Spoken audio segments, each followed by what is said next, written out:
all the STD stuff inspired another simplified loop implementation.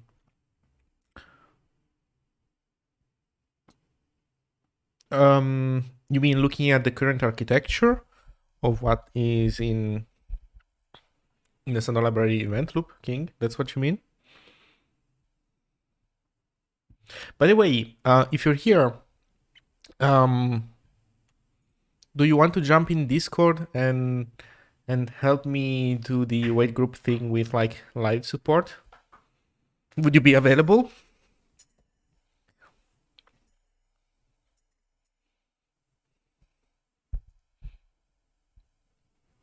Just a trimmed down version of Slap. I see.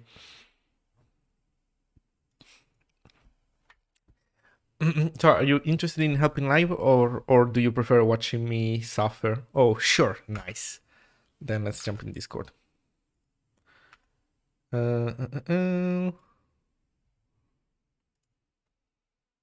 So how should we do it?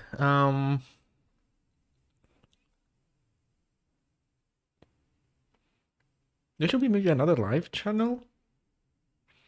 Like live, but maybe other people can join. They just need to know that, like, they need to understand that. Live, not live coding on Twitch, maybe. Why is naming so hard?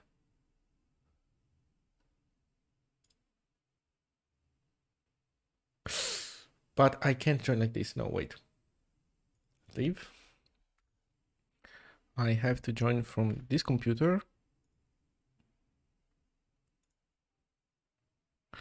And I need to enable streamer mode.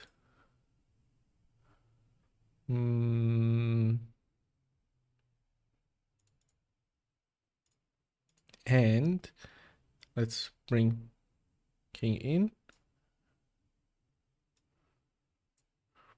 Hey, King. I need also to unmute desktop audio. Okay. Should I mute the stream?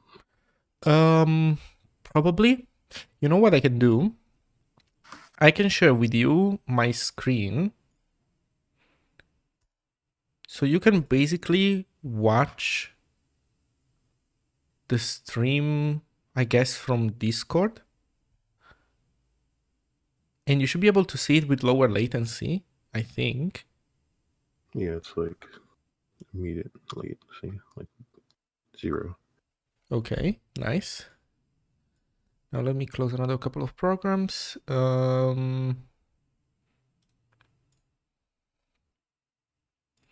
Okay, so like this should be fine, I think.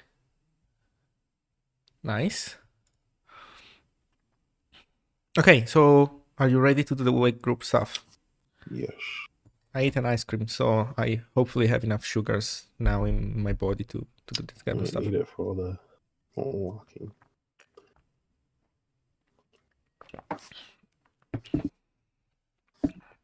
Okay. New branch, I guess. Git checkout master. Git checkout.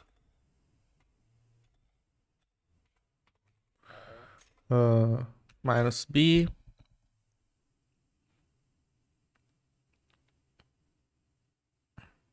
-b, or should I branch from the fixed time? Whatever, it doesn't matter. We're gonna call it add wait group. Okay, I think I'm ready. I don't remember which is which here, so let's just close everything. Oh, but here I'm in build, so no.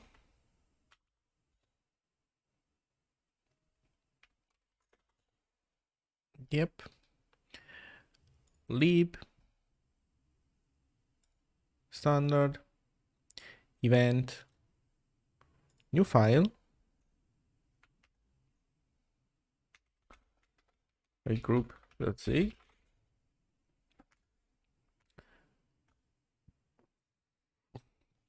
Okay. so the API is. I probably would use a mutex instead of all the atomic stuff here, just to make it a lot simpler. Okay. Do you think the atomic stuff made it more performant than mutex? I mean, usually when you call add, it's only on the only once at the beginning. Yeah. Only once, or only on the thread that's spawning. Like the spawn threads wouldn't call add usually. Right. So like it wouldn't have to contend with any other thread.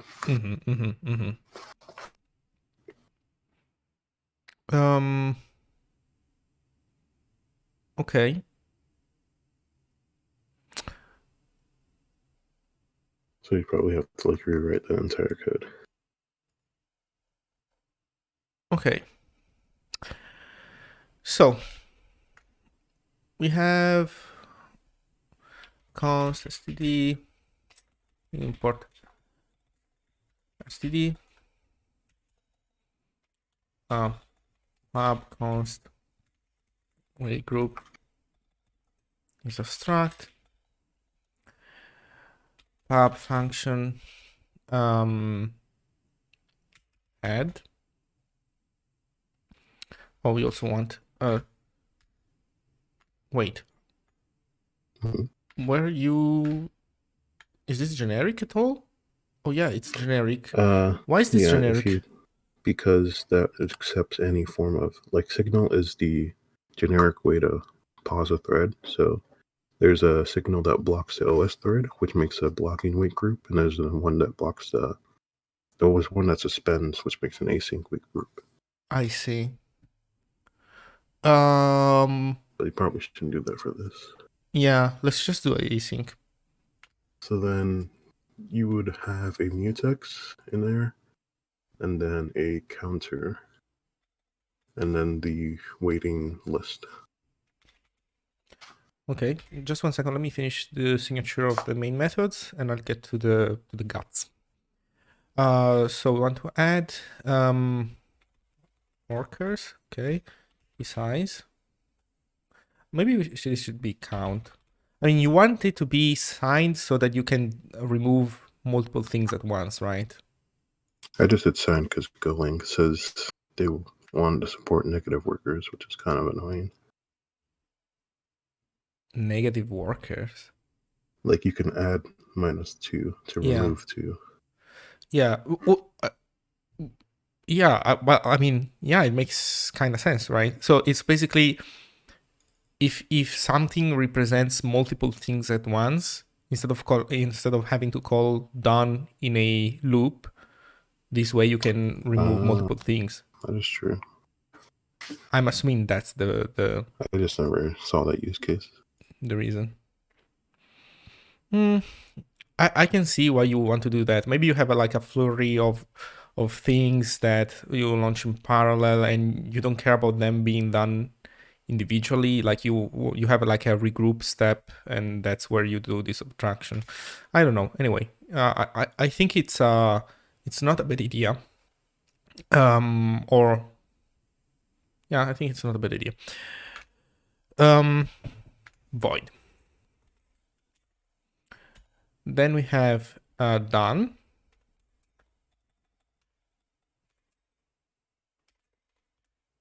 And it would be nice if the mic didn't block everything. Okay, done.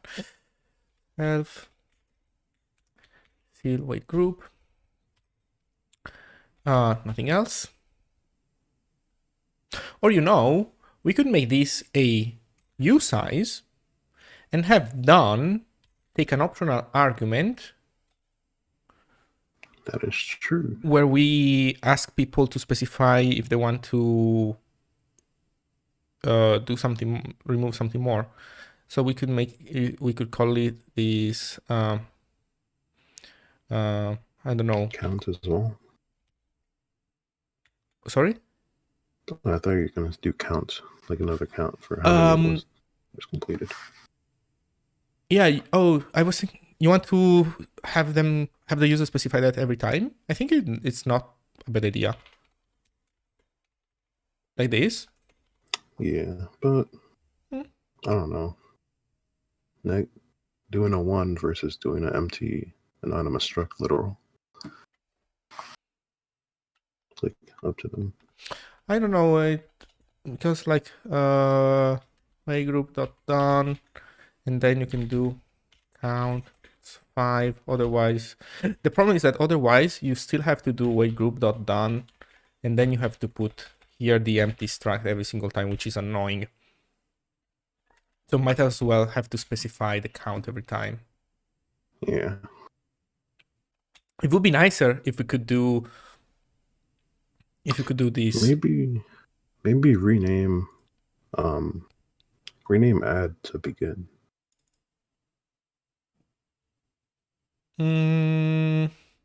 Or should it keep the same interface as Go, just to make it familiar? That's a good question. I don't know.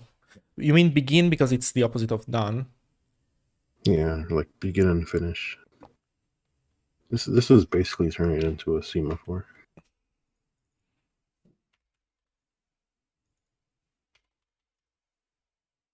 I like begin and finish. Let's do this. And then there's pub function wait.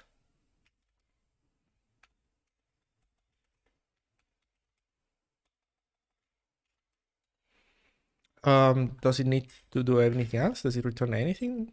Wait. Nope. No, it's just void, right? Okay, so you said we need a mutex.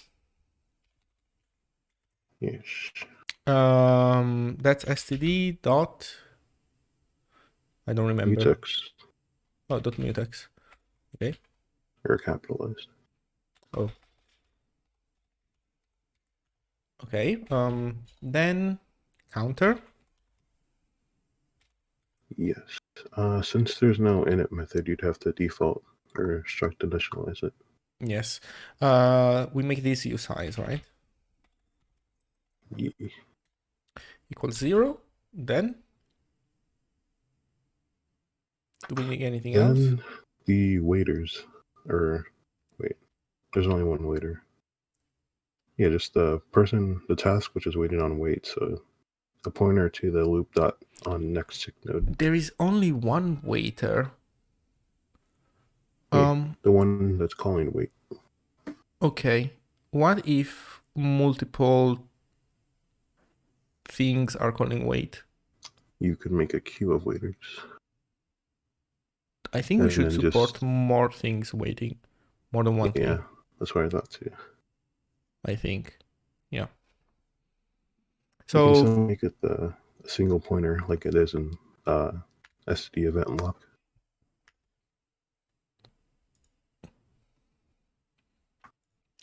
I had. Like that. Do we still need the unlocked locked thing? No, because it's just a queue. Okay. And then when wake wakes up, it just schedules everyone in a queue instead of one by one like lock does. So you just replace it with null and wake up everyone that was on it. Okay, so this needs to be Waiters. It's an optional pointer to a struct that we have to define, right? Which is the list. Yeah, I usually call it waiter. Let's go. Okay. Waiters. Should we give it a default? I guess. Yeah, it's a null. Yeah. Mine also for mutex. Oh wait. Also for mutex, is this a pointer? No, you just struct. So you just initialize it with. Does this work? Double bracket. That, I think so. Well, we'll find out. You can just replace dot with std.mutex. Yeah.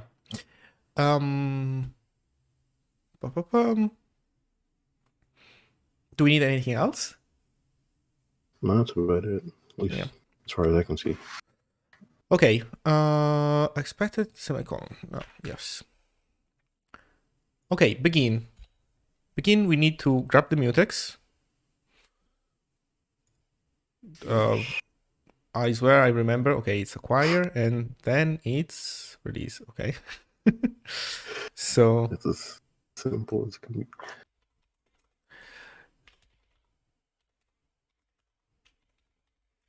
acquire buffer health.release,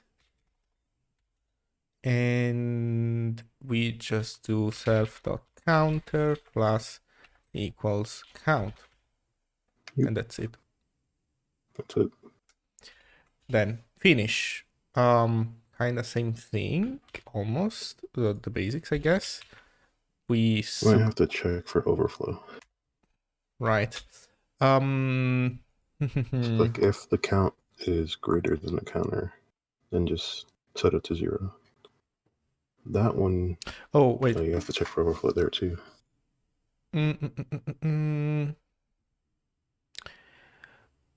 Yeah. Just check. But do we need to be the ones checking for this? This is an interesting error situation. I think Go just panics. Which is what we do too in release safe. With the current code for now, like this. That would panic and release safe, and then do we want to make this error? I don't think you should. I don't think we should, right? So this is interesting, right? Because we are making the choice to make this error not recordable by the user, because we are thinking this is a limit condition. You know what we could do? We could make WaitGroup generic over this usize. Yeah, make it generic. Over the size of how much stuff you want to count, and we provide a default implementation that it's like WaitGroup basically becomes one on usize, and then if somebody wants a different one, they can have a different one with a U128. And at that point, if you're gonna have that many waiters, I don't know, whatever. But I was thinking you just check if it'll overflow and then set it to the max. If it does, if it overflows, you set it to the max. You can. There's like an add with overflow or something. But it's broken then. And meaning, like, then at that point you have no idea. You don't know anymore. You can keep track of the counts anymore. Like the WaitGroup loses its purpose. Keeping count. I mean, I think, okay, never mind. The panic probably seems acceptable there. Yeah. I think the panic is acceptable. Like, people should not have to worry about this error and have to try begin and have to think what would happen when... I don't know, though. Or you could have begin return an error. Like, have begin and finish return errors. Well, that might be slightly unergonomic.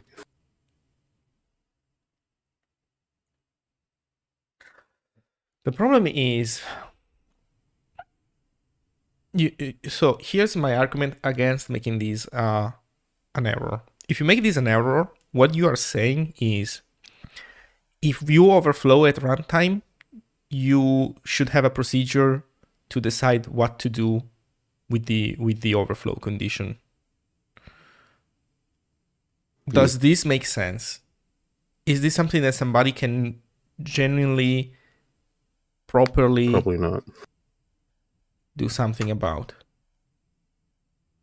I mean, you could try, you know what? You could try to say, you try to begin the task, it fails, and at that point, you know it failed. You know what? I'm thinking about it. I'm starting to reverse my opinion.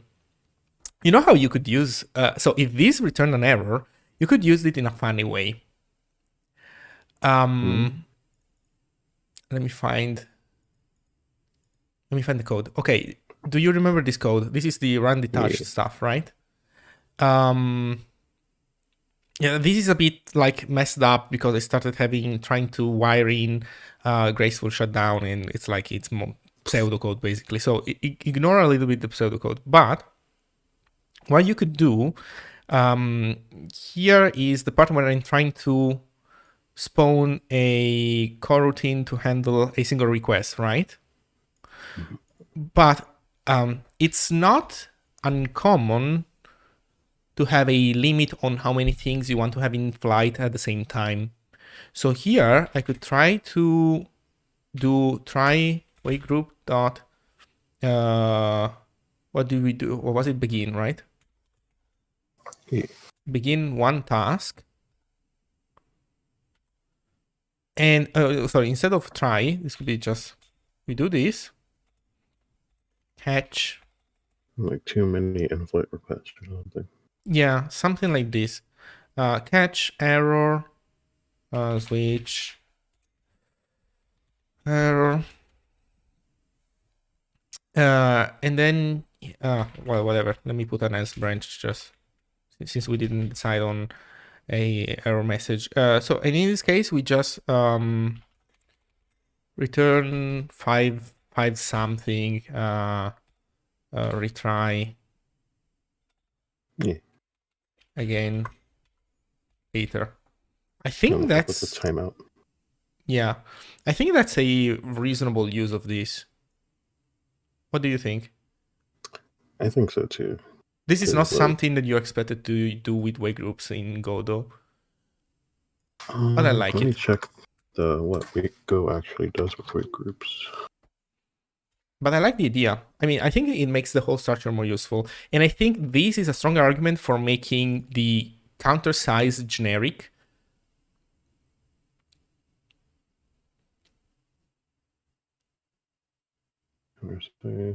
Yeah, you could. And then like expose WaitGroup counter, or what would you call it? That a generic function?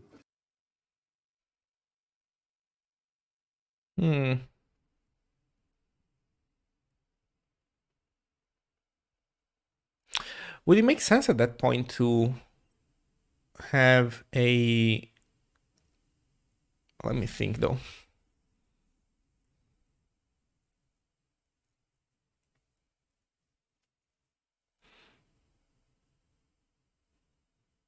Would it make sense to have also then a like max counter?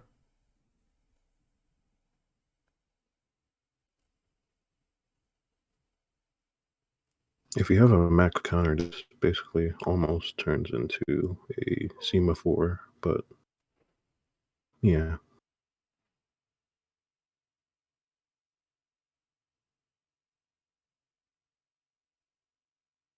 I think it's not a bad idea.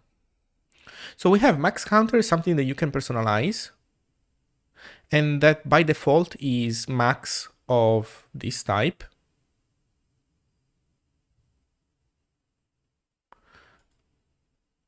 Yeah, you know what? I like this idea so much. So how would you call the generic function for WaitGroup? I was asking you that. I don't know. Okay, let's call it WaitGroup generic for now.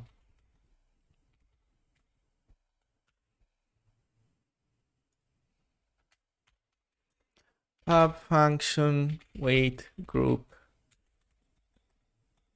generic. Wait, what equal?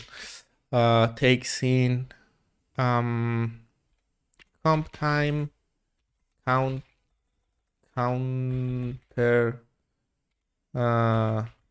size,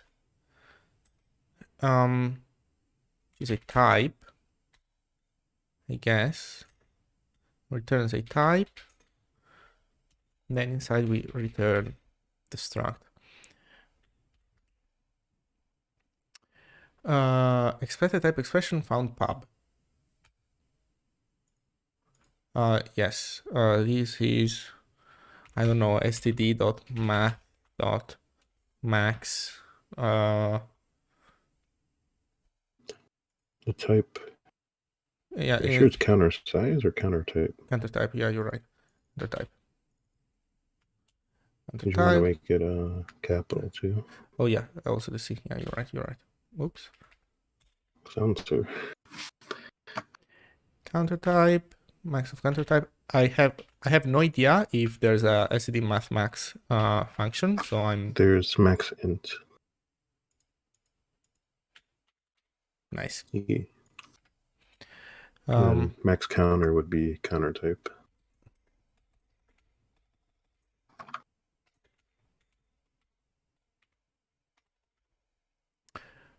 You were saying, sorry? Oh, yeah, Max yeah, you're right. As a type. Yes. Let's put it closer to counter. Maybe also, I don't know. Should waiters be here? Yeah, let's leave it like this. Okay, so now we have self. Okay. I like this. I like this a lot. So if self dot, how do we check for overflow? There is a built-in somewhere. Built-in? Are you sure isn't there like std math add that returns errors? There might be, because math is like a wrapper for a lot of built-in. Yeah. Oh, well, I should probably go in the main file. Math add. Here it is. And returns overflow. Nice. I like it. So There it is. try self counter. Well, oh my god. Self dot counter equals try math std math dot add self. I think you need to specify the type. Do you? Yeah. Type is counter type. Self dot counter count. Change count to counter type too. Yes. In the arguments. Yes. Let me double check. Yeah, you can have here. Oh, there's no add where the types are different. Unfortunate. Okay. Yep.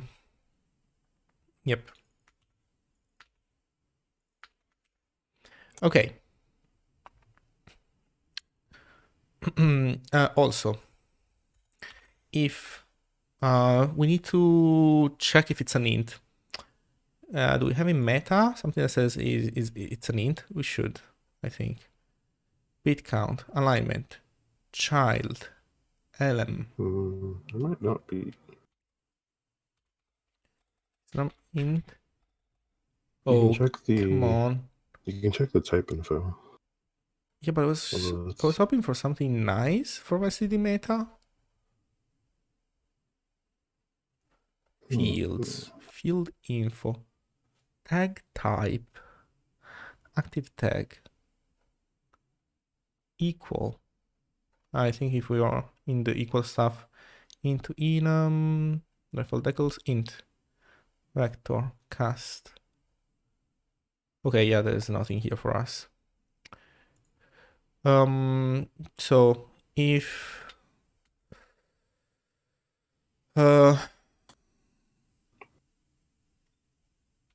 you can switch on the type info. Type info, lowercase t, right? Yeah. Type info counter type.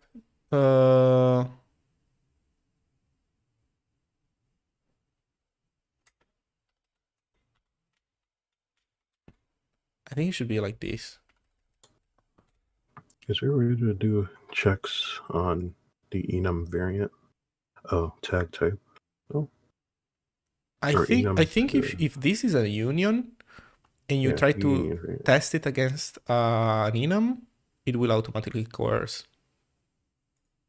Oh, I didn't know that. It's pretty neat. I think. Whatever.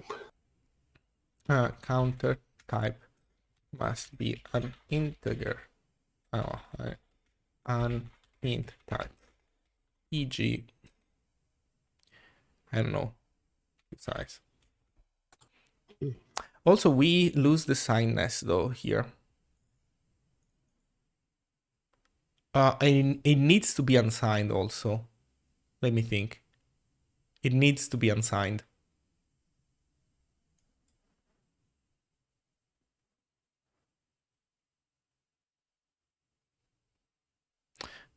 must be unsigned in type. So first we need to check for this. Well,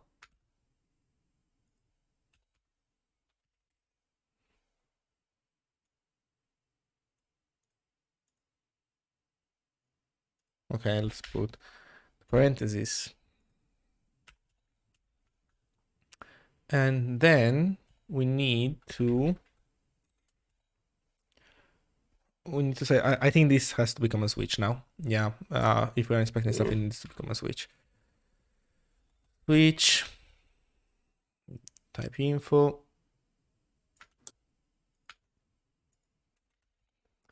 Else. Oops.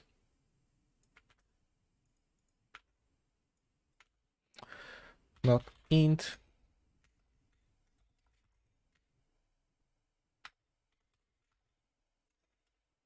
So if it's int, we also need to do something else, which is check for signedness. I think it's like is signed. If int dot is signed, yes.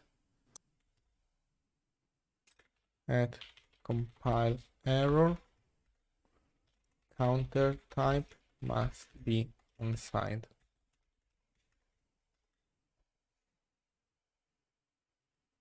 I think that's it. Do we need an else branch? No, this switch doesn't, it's not an expression. No. I think we're good.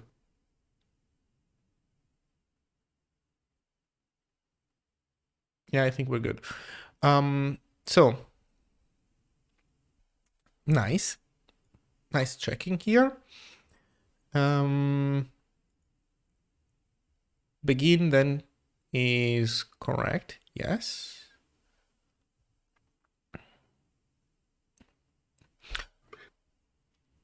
Should we also return the updated counter? No, whatever, people can go check it themselves if they want to.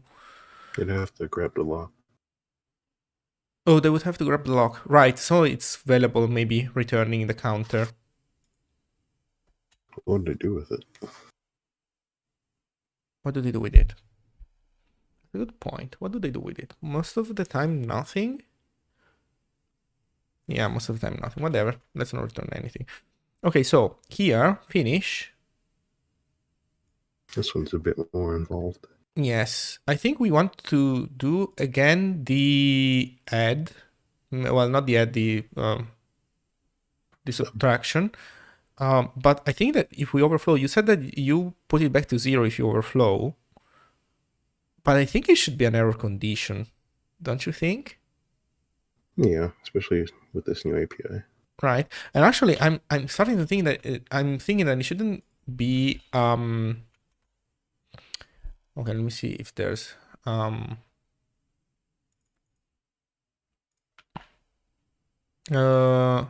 add sub. Okay. We sub, but I don't think we should report an error. I'm thinking that we should panic here. Why is that? Oh, for finish? Oh, because like you'd usually use a defer. Because it's clearly a programming error, right? Yeah. It's not something like you messed up the symmetry between adding a new. Oh, we could borrow from lock. You know how begin or lock returns a held? Have begin return a held with the count, so it automatically finishes. Wait, I'm not following. Have begin return a held with the count. So it can call finish itself with the expected count, which they'll never get it wrong because they passed it into begin.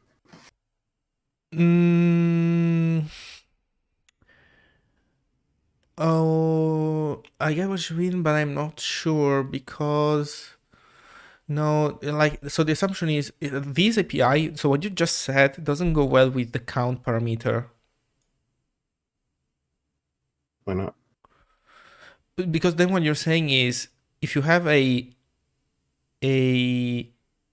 begin that adds 5, then to remove those 5s, you'll need to call finish on and to that object which removes 5. Is that correct? Yeah. Yeah.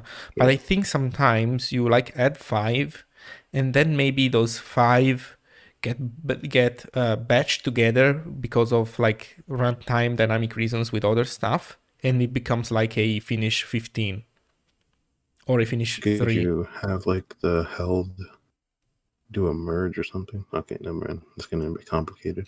Yeah. Like No, merge to held. I think this count API is nice. I agree it's a bit less safe than like giving a token around. Yeah. But I think this is useful, like this flexibility. Because the problem is that with this stuff, at least in my experience, sometimes when you're just handling requests and things like this, everything is too dynamic, and you kind of like this flexibility, even if you can get it wrong. So here, instead of try, I don't know, maybe we can return the error, and then they decide whether they want to panic or not. Like a catch unreachable. Actually, yes. I think you're right. This should be a catch unreachable. This should be a catch unreachable. Yes. Ooh. Yeah, this should be a catch unreachable. Yep. 100% catch unreachable. I like it. Okay, but we And need to do then, something else if the result is 0, right? yeah, you DQ all the waiters and wake them up. Okay, without the lock. Wait a second though, bro. But before here, we also need to do another check. Like if self.counter is bigger than self.maxCounter, Yeah. we need to return an error. In that case, you shouldn't set self.counter to the add result. You should make it like a intermediate. Temporary. Yeah, you're right. Yeah.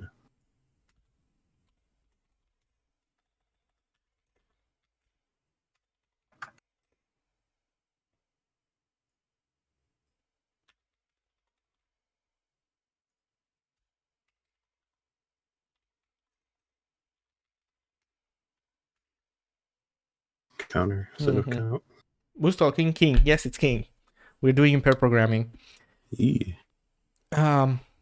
Sorry, you were saying?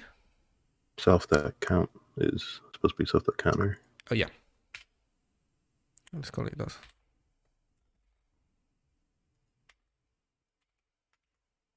Okay.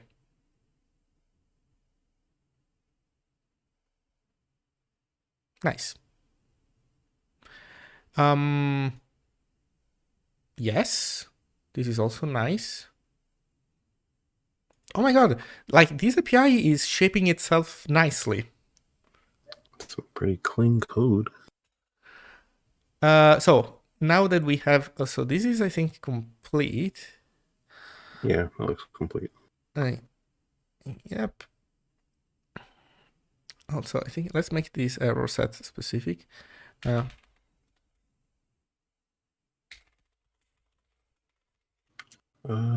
might just do overflow in there.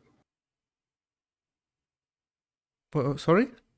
Like error open curly and then just overflow instead of error the overflow. Oh, like this? I think that's how it looks like. You can check in the math to see if that's what they do. Right. You're right. Yeah.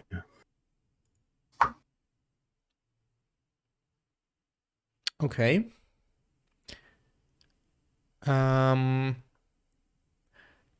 Next is so we were saying here we do this abstraction if self.counter is 0. What do we do then? You make a copy of the waiters and then set it to null and then wake up all those waiters. I am the one that does this. They don't like. Okay, No, let me do that. Mm. because like a waiter is an internal thing.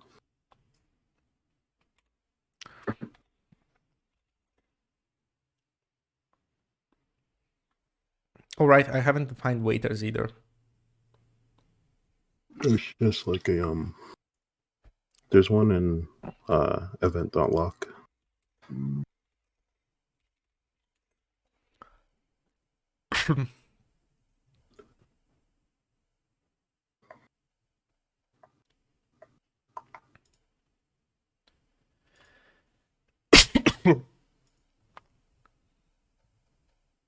Wait, scroll past it.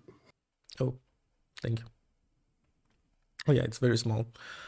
Next tail node. Oh, it has the loop thing node. Yeah, right. That's how they We wake it should up. probably like Share it. Yeah, that's a yes good idea. yes reuse the same thing multiple times. Maybe we can make a waiter file. I have a similar idea. There's like a waiter and then a. Actually, no, never mind. I was gonna say there's a waiter and a queue, but in this case, the lock can't use the queue because it also uses the queue as a sentinel value.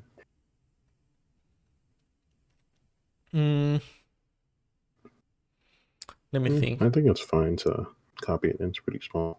Yeah, At whatever. least for now.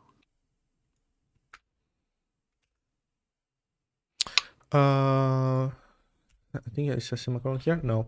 Oh yeah, this is busted. But the other problem is loop the What would next be along node. This is do we have loop in here? We don't.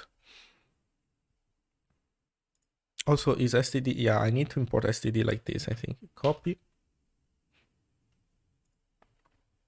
Oh yeah, also the copyright at the top of the file. Can we do just this? Yeah. Don't die, lures. I think I was searching for something else.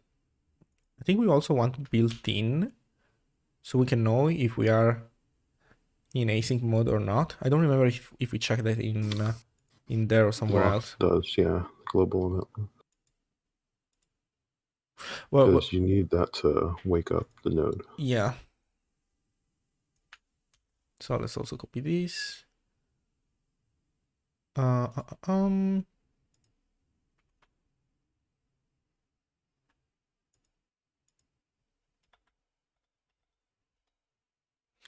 Wait a second.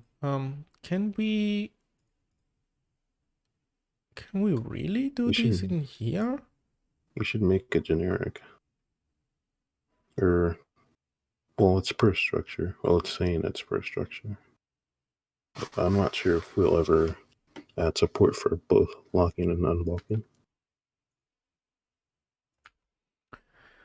If you want to.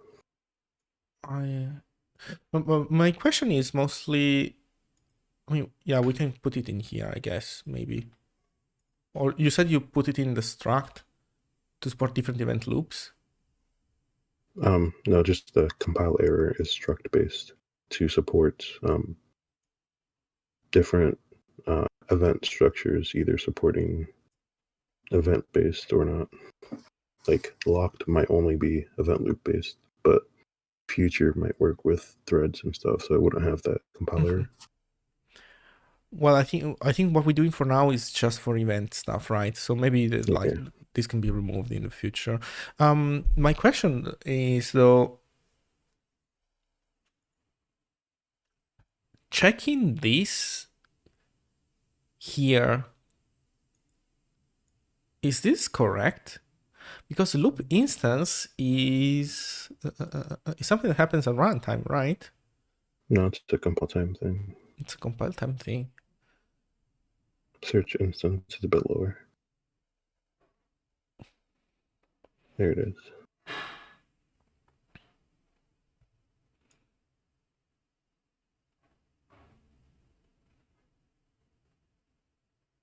It's still an optional pointer though.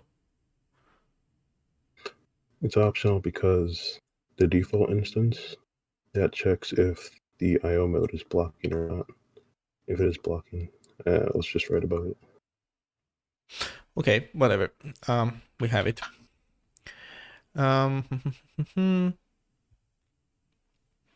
So we were saying if counter is 0, then we want to copy locally waiters.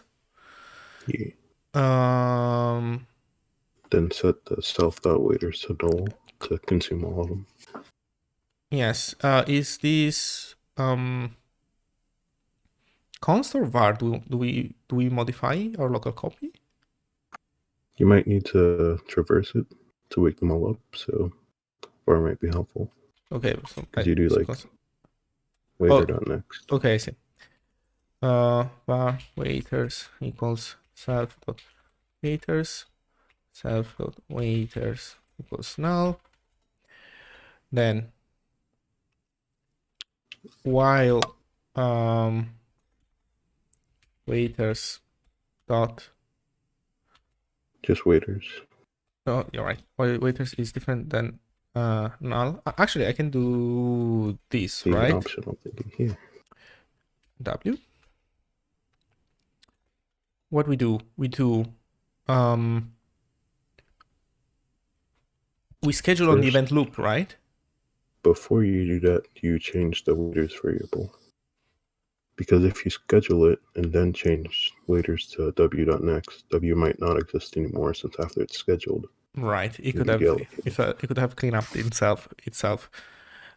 Good point. So no, waiters equals waiters dot next, and then we. W. Oh yeah, sorry. I'm like your compiler. And then we do loop on next tick, right? Yes. Or yeah. I don't remember on next tick.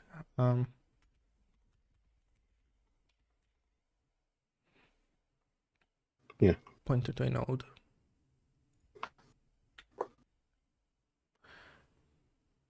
W.node pointer off. That's the basic gist of That's it. it. So there's one issue with that, a slight performance issue, is that you can technically do the on next ticks without holding the lock. Because right now you're holding it. And so just a little performance. Yep. So instead of deferred held release, you say, okay, let me think how we can do this. There's an example in event.lock. So you're saying that basically we can release it here, right? Yeah. Here. You can wrap it all in a block. And then break out of the block with the waiters.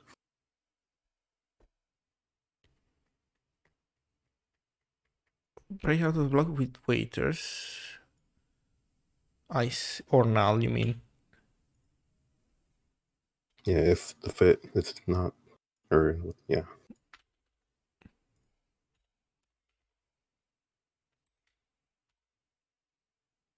How do you call blocks usually?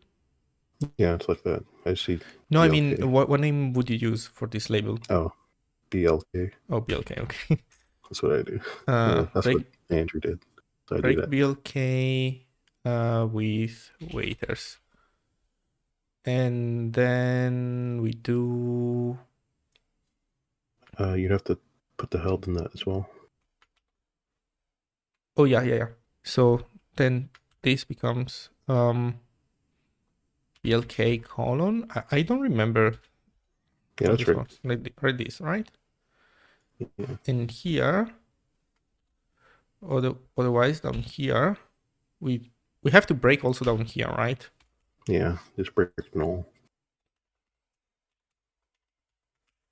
But your held would need to be inside the block. Yes.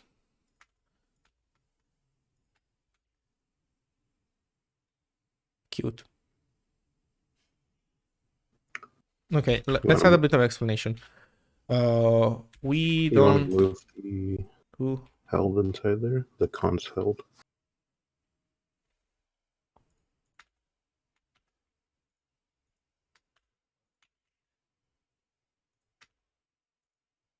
So then, like, Yeah.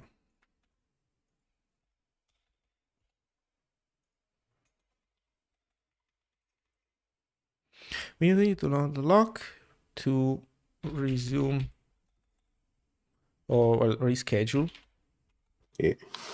the to schedule any potential waiter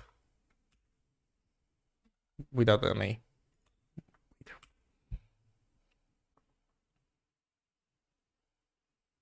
Okay, I get it. The blocked returns the value, so you have to assign that to a variable. Yes.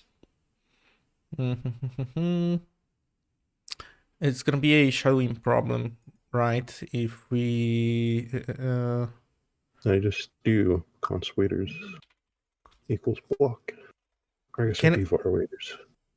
I do that? Yeah, you can do that.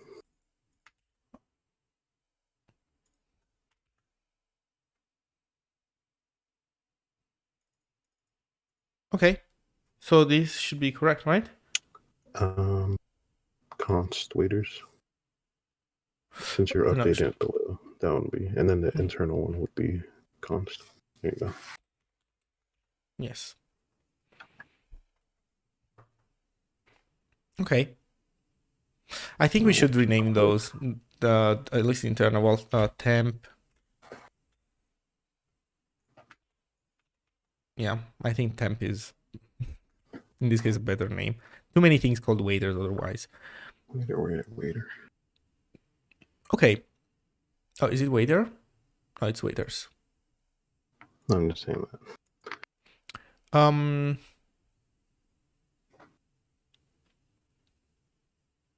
So this is done. Okay, how does wait work then? Checks if it's 0 and then gets in the queue. If not, just returns. Wait, no.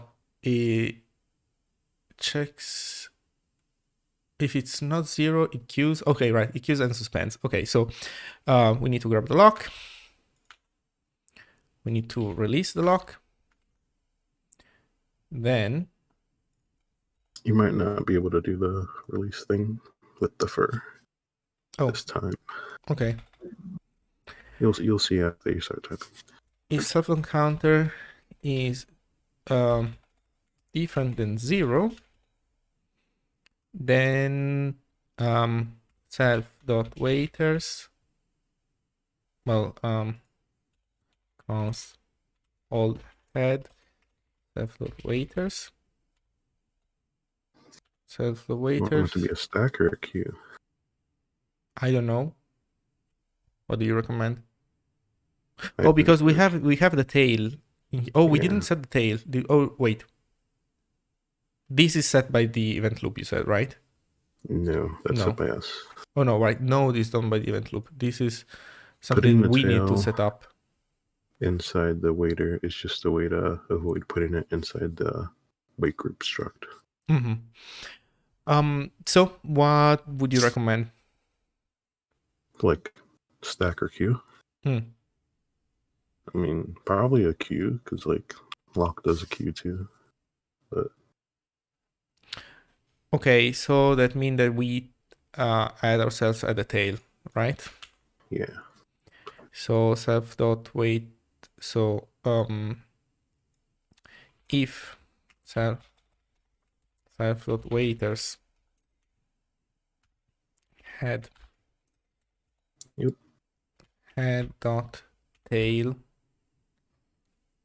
So tail will be the last one.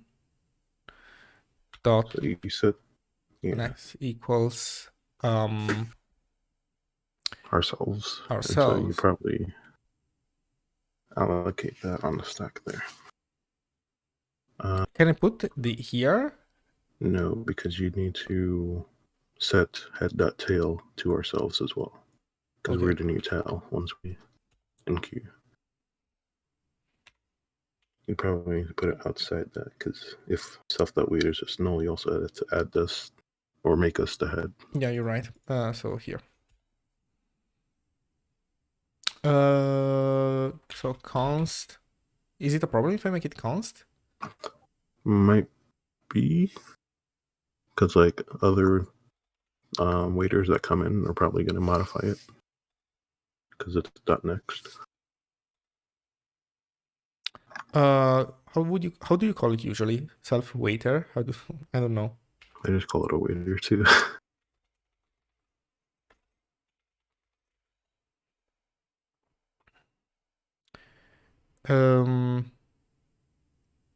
So we don't need to put any. Okay. Oh my god, I'm getting number by the minute. Let's leave it like this for now. Then we want to, in this case, want to do head tail next is us. Yeah. And We become the new tail. don't we need to update the tail also of everybody else in the list? No, because the last person to update. So like if A comes in and then B comes in, B tells A to point to B. And then C comes in, C tells B to point to C. Okay. And so we only have to update the last tail. So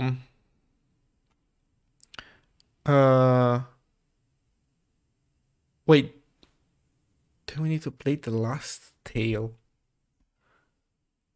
It's like head.tail equals self.waiter. Yeah.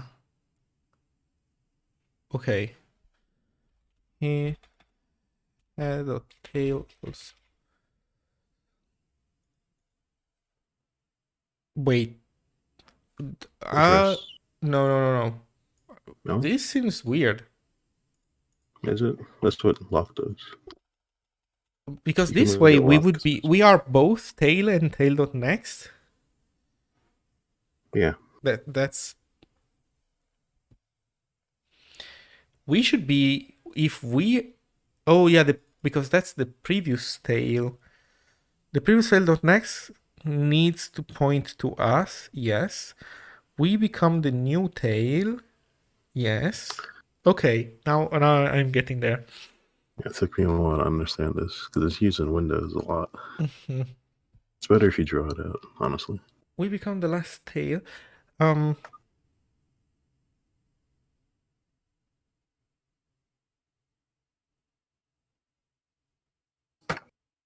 But here's the problem though. Let's say that there are 3 nodes or there are 2 nodes and we are the third node being added. Yeah.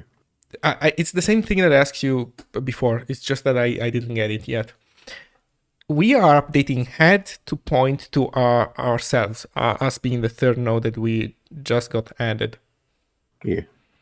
The second node has next pointing to us, but the second node's tail is wrong.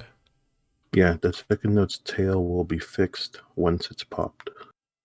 It's like when we pop A, we're going to set B's tail to what A used to be, which was now C. Where are we doing this? Because here we are not doing anything. Oh, we don't need to update the tails because we're not dequeuing one by one. We can just follow the next, which is what we're doing in finish. Right. So we leave so these basically become, these references are wrong except for the head one. Like the only one that that we're keeping correct is the head one. The other ones are wrong and we don't bother updating them. Okay. Yeah. Since we're only traversing, we don't need to update. Okay, so if there are waiters, we place ourselves there and that's fine. Otherwise, there are no waiters and it's empty. So we want to do self.waiters equals us. There you go. And haven't initialized us. We haven't initialized us. What do we need to, what? when we create self waiter, we need to Yes, have its tail point to self waiter. to self. Because the first node in a queue's tail is itself. Right. Let me think for a moment. It doesn't matter in this case, right? It only matters for this case down here. No, it matters for the top two because wait. No, you're right.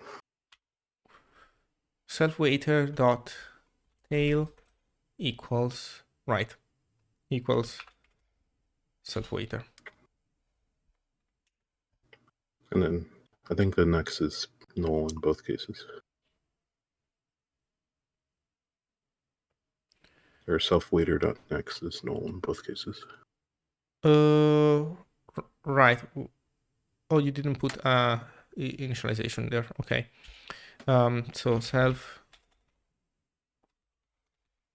wouldn't. No, never mind.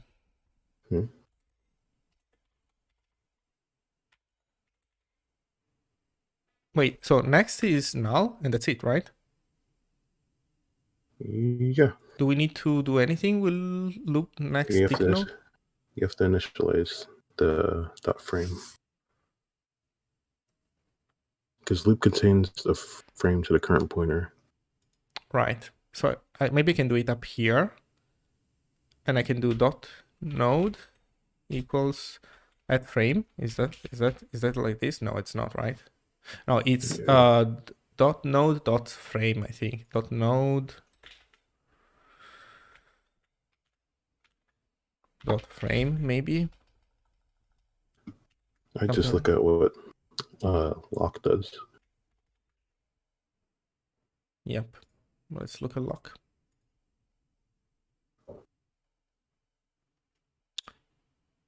Prev, next undefined data. Data is frame.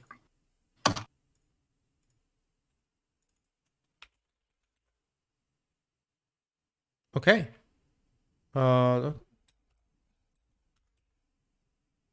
Wait, should there be a dot there? Yeah. Yes, there should be. But you might have to do the undefined init first. Because you're not initializing the other fields. Firefox is pointing out that head needs a pointer. Does head need a pointer? Yes, because we are modifying head.tail. Are you sure? Because if the pointer to head means you would be modifying head itself, right? Unless if without a pointer it just gives the... Well, wait, head is the struct. It contains a tail field, right? Which is a pointer. Is a pointer.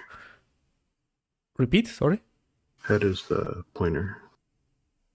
Head is a pointer. Yes, head is a pointer.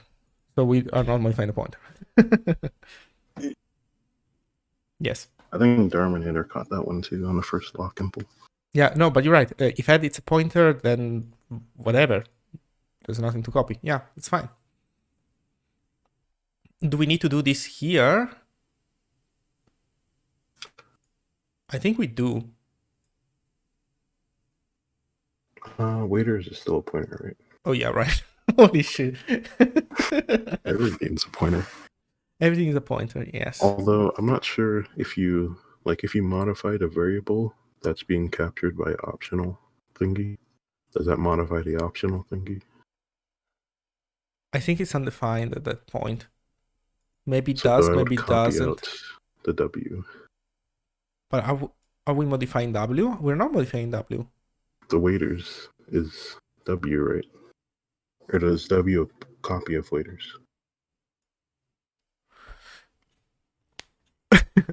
Waiters is W copy of waiters.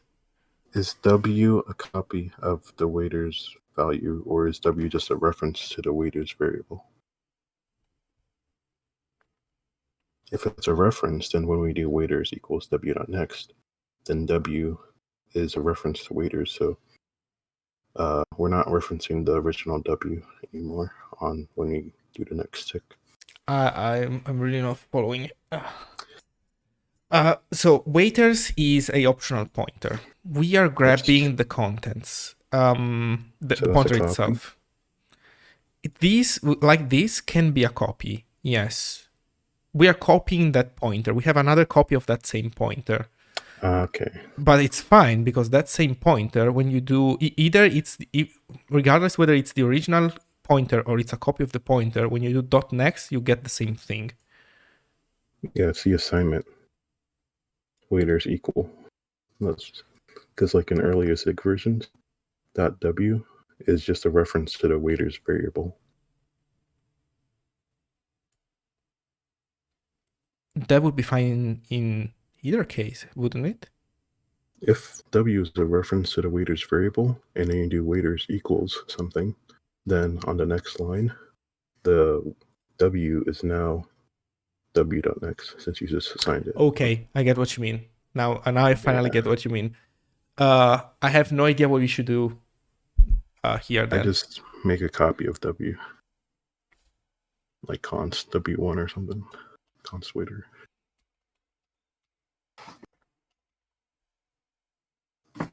And then, yeah.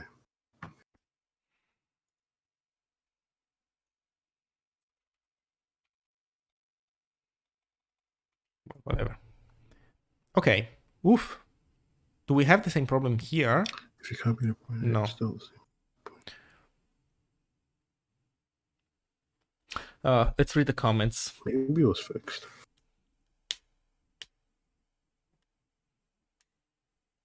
I've only needed starting the capture if the optional value itself isn't already a pointer. If you copy the pointer, it's still the same pointer.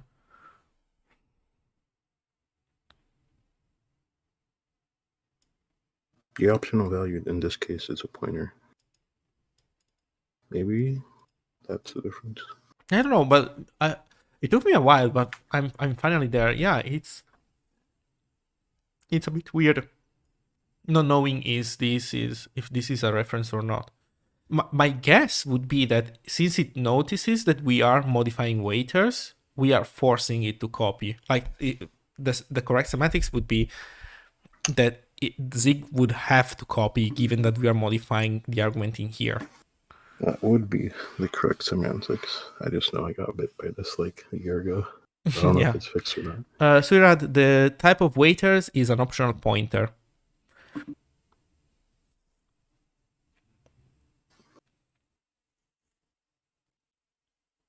It's an optional pointer to a struct that has next. It's a queue.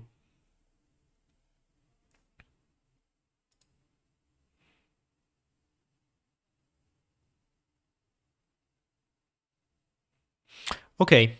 Did we do everything? So if there's something else, we enqueue ourselves. If there's nothing else, we put ourselves there. We suspend.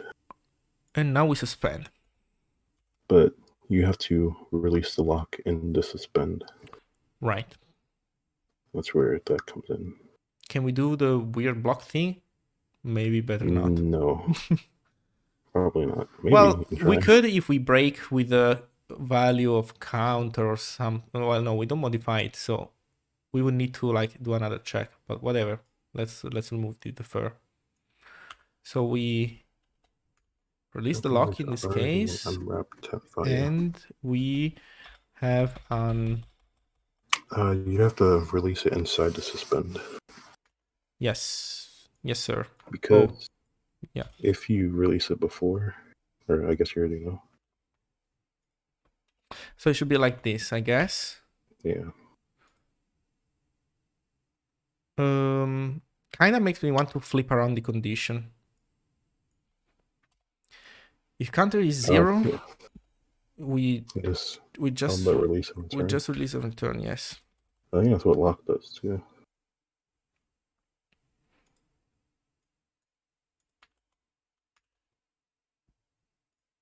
You have an extra defer at the top as well. No, yeah. I think that's the only problem, actually. Yes. Okay. I think Surad might be right. Yeah, I need some more Let's see what he's saying. context.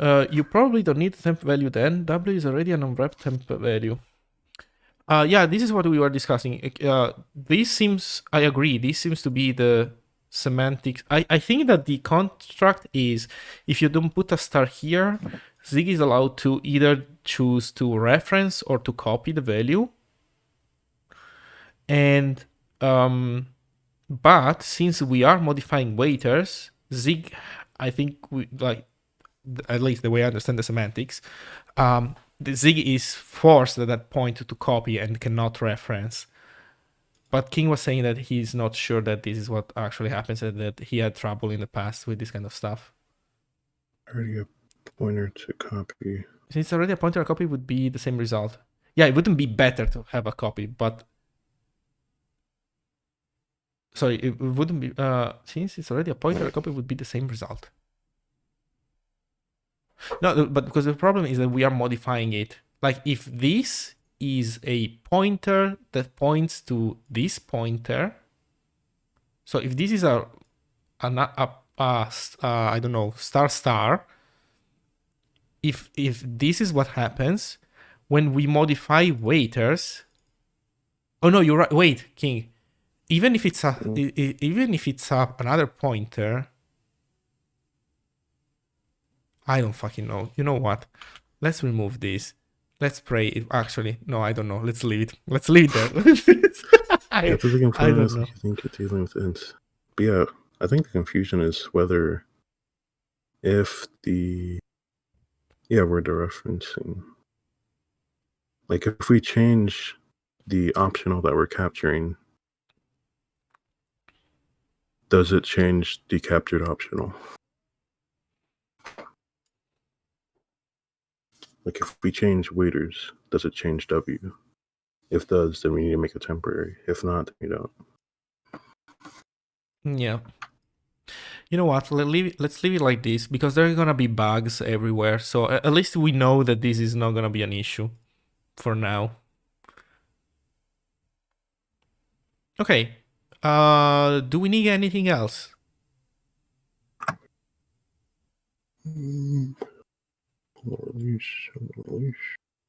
Don't think so. Oh, here we don't even care about the alignment, by the way. Yeah. That's it? Global event loop. Yeah, I think so. Let's compile it. Oh, tests maybe? Oh, tests are for suckers. Don't you just love writing tests?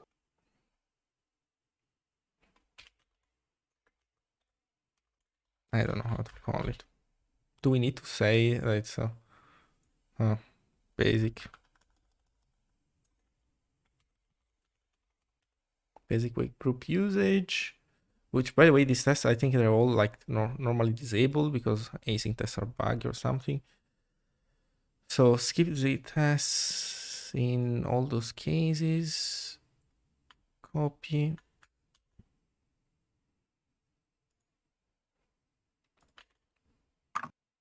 Forgot the FreeBSD one. Oh. Look. Oh yes. What's up with FreeBSD? I have no idea. Okay. So what do we do? I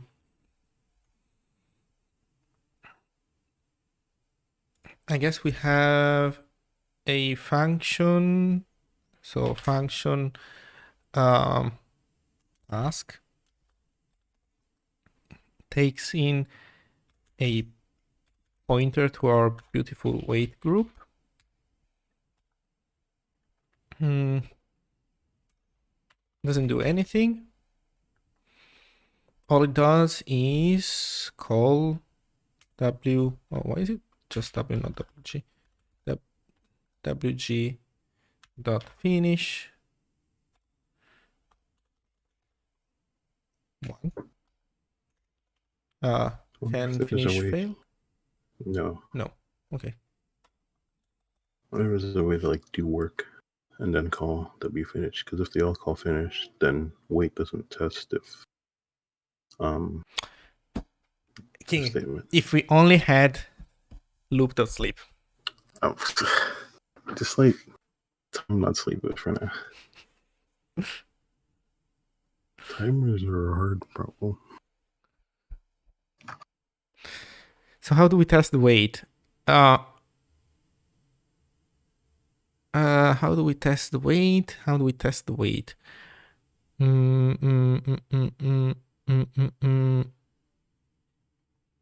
could use 2 wait groups. Have the task wait on one.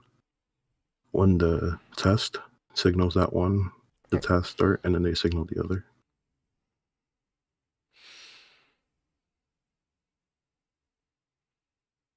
And you sure that's gonna be enough? It's like the task wait on one wait group. Oh, the yeah, test, right. And you know for sure that, okay. Yeah, you're testing both paths then. Okay. So, so we want var final wait group.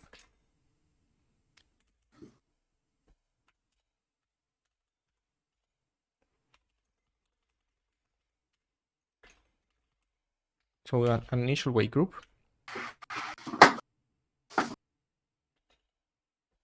Okay. I think I'll need more help. I'm getting confused again.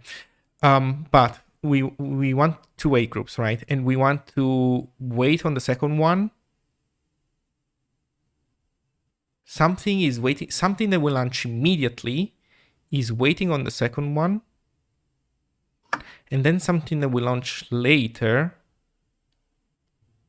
is modifying the first one, I think. Or you know what? We could have a task that waits on the wait group. So like all the tasks spawn, and they wait on the first wait group, and then when the tests finish spawning all the tasks, then it signals the first wait group. Okay, wait. Let me start writing this down so I'll get a better handle of it as I type it down. So we have the wait group. We have a task. We want to, I guess we want to run detached a bunch of tasks. So loop dot run detached std testing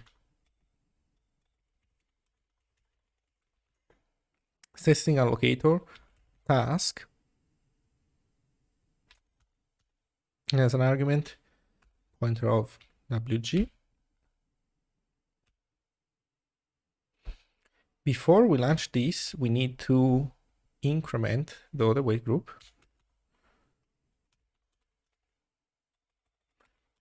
Begin one.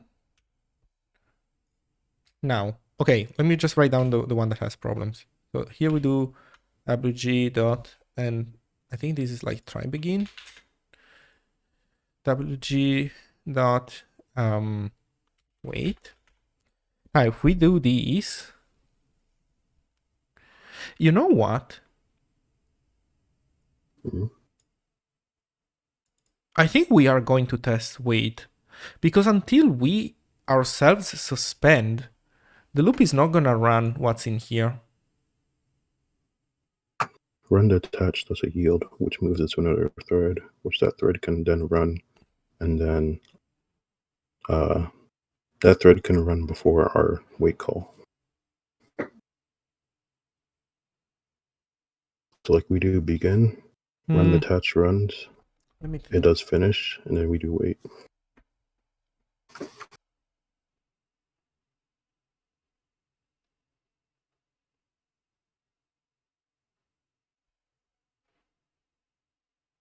Yeah, you're right. So the problem is we cannot be the ones waiting. Not on this wait group, at least. Yeah, that's where the 2 of them come in. Right. So we want function task manager. Do we need another one? I think you just pass in both to the same task.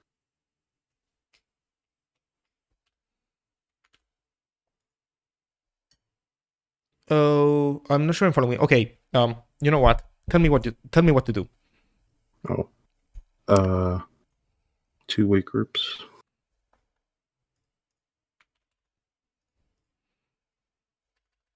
And then you can just name them. Oh. Then Pass both into, yeah. Both you mean 2 arguments or 2 calls? Yeah, 2 to arguments. Run? Okay.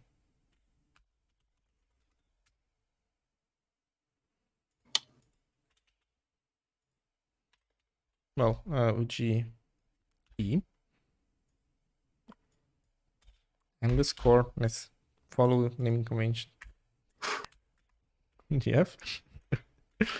Gotta understand names.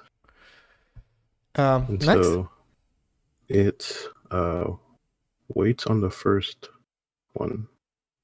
So WGI.wait. Right. And then WGF.finish.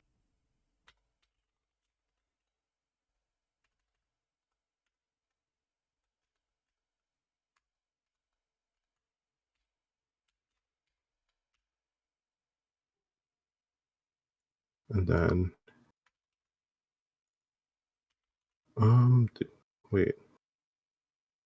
So we WGI dot. No, you remove the initial begin. Move the initial begin. Where to where? Wait for it to become 0, right? Never mind, you're right. Initial begin, initial wait, finish. No, there's a finish missing, which is here. So we launch the coroutine. The coroutine waits for the initial one to complete. Here, the initial one will complete. Then we stop waiting for the final one to complete. Here, the final one will complete. Yeah, there you go. And we are at the end finally. So that's to test both code paths and wait. Right, and if this doesn't work, it just deadlocks. Yeah. Nice. Let's go. So that's one already, like wait groups.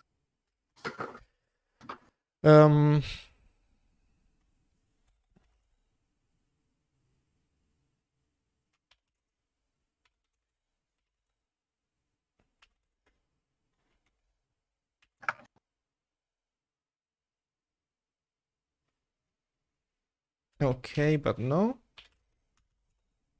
So this now should work. If not found. Oh, because this is based on the path from I think it's like Should this. we test the... It's a loop, right? Yeah. I lib there. Lib. Okay, now if I found the right path.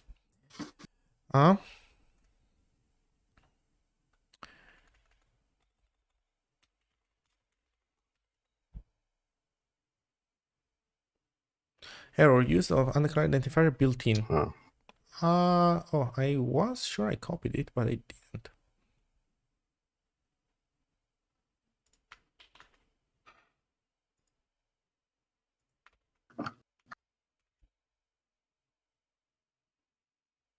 Use an undeclared identifier loop. Good point. That's loop dot instance dot question mark.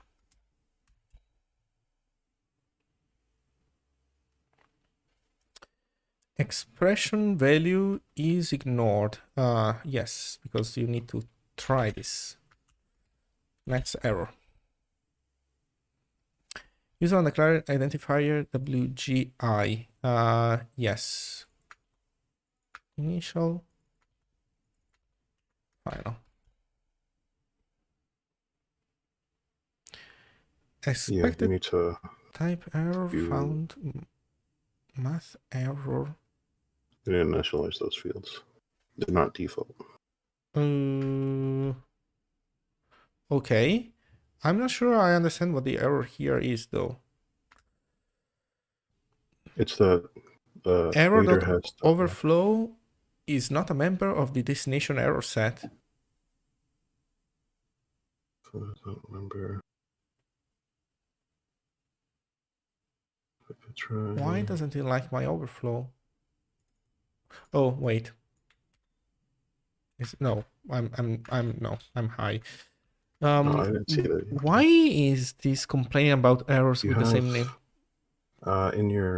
In begin, overflow is capital in the begin function. Error overflow. Yeah, okay. I'm So dumb twice. That's much. Okay, and we finally get to the uninitialized fields. Lock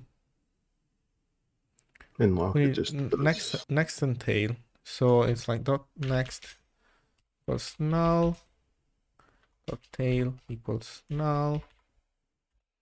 I can't do null there because tail is always optional. I just do self waiter is waiter undefined and then fill in the stuff you need. Oh, tail cannot be null. I see. Well, I can put tail to undefined. You mean put everything to undefined? Yes. Yes. Okay. It's just shorter.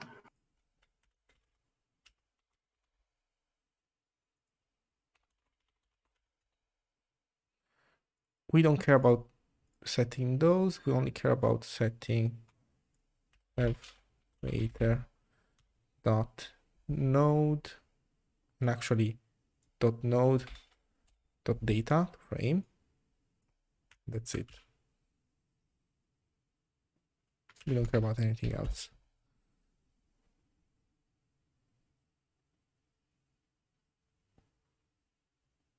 Memory leak detected. That's for the run detached, I think. Yeah, so the run detached, I had this problem also with the other test, I remember. And the problem was that run detached can keep running even after the function exits. In Golang, it's just handled by garbage collecting. In Rust, it's handled by reference counting, which is also a form of garbage collection.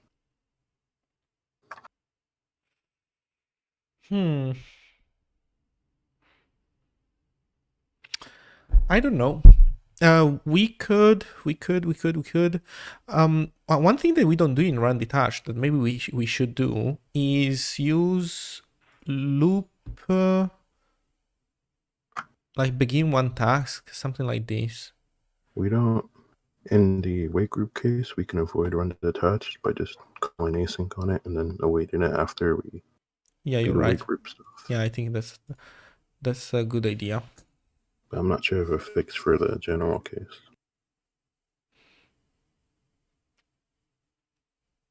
Something to think about. Yeah. Var task frame equals async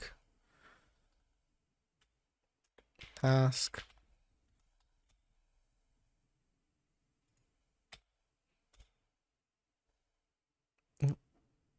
Then await it. We finish and then we await for it here, right?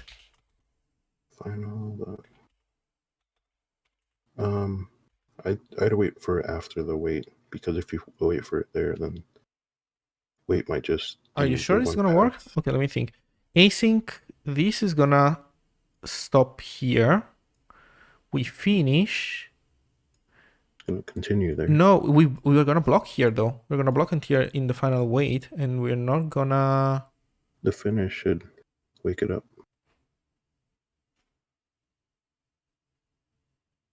It's like initial WG blocks on tasks WGI that wait. I'm not sure, but I'll trust you. No, you should still reason it. Okay, test passed. So like 104. So out of curiosity, sorry, let me go back to the previous situation. Oops, no. Okay, so now I'll just paste here the other version. What I want to do is see what we can fix in run detached. I think loop has something to count running tasks. Maybe it's a bad idea. I mean, Go exits doesn't care if there are running Go routines. Maybe we should do the same. Pending event count. Yeah, begin one event.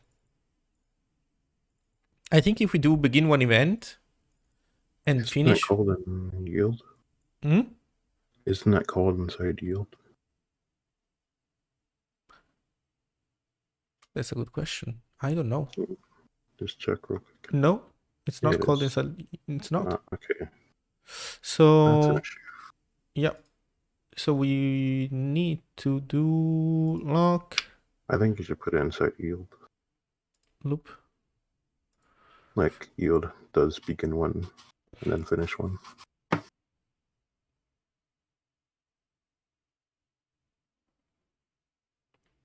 This wouldn't solve it for us though. Would it not? No, and what if you yield twice and you're still one task? Yeah, it just begin one, finish one, begin one, finish one. Okay, you mean inside the yield? Yes. But Yeah. we are still gonna be running after the yield as a task. We are not gonna be over until we are done. So you mean like put begin one, finish one inside run detached wrapper? Yes, I think that's what we need to do. At least as long as we have this system.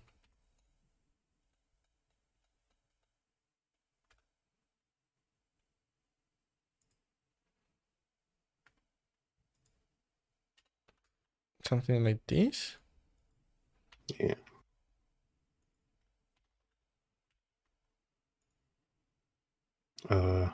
Inside the suspend. Yes. Because outside, or I think, yeah. Or maybe after. So.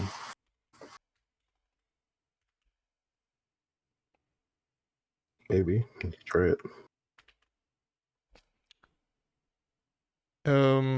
Am I gonna be able to access loop after we destroy ourselves? Yeah, because it's in the... Wait. That's a good question. Let's do like this.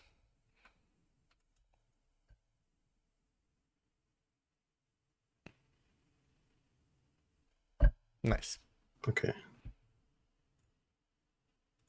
I think we should, regardless, use this other thing here. Less dependencies. You understand how it works? Are you asking me? Yeah. I know how to commit it, if that's the... Okay. Like 104 waits on 110. Or 104 wakes 110. 111 wakes 105. Right. Yes. Okay.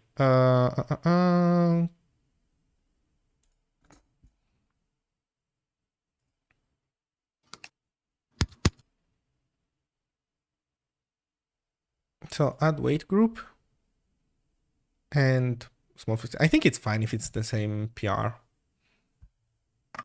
Yeah. Oh, you know what we're missing? No, we're missing something. Wait. Before I commit, we need to add a bit of documentation. Because I think we should explain what you're trying to attempt with WaitGroup and WaitGroup generic. So, docs time. After tests, like after you have your fun with tests, now you get to have your fun with documentation. So what we want to say, I don't know, it's a WaitGroup like in Go. Link to the Go docs. Yeah, actually, let me do in another. Let me check Go docs.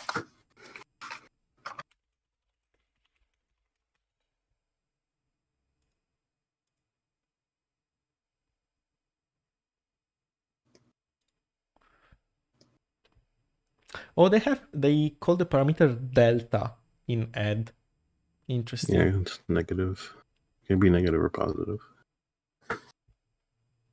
So they decided to, why not use done with a number? I think that's way.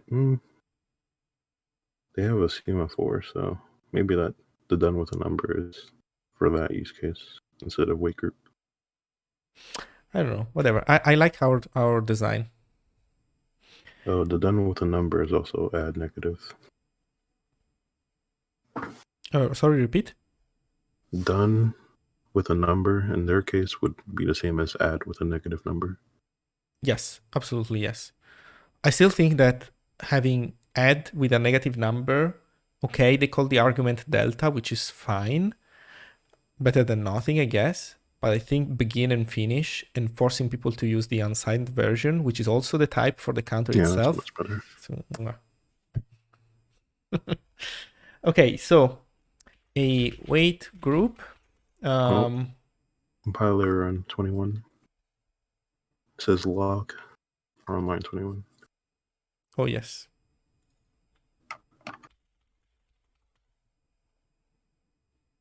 So a wait group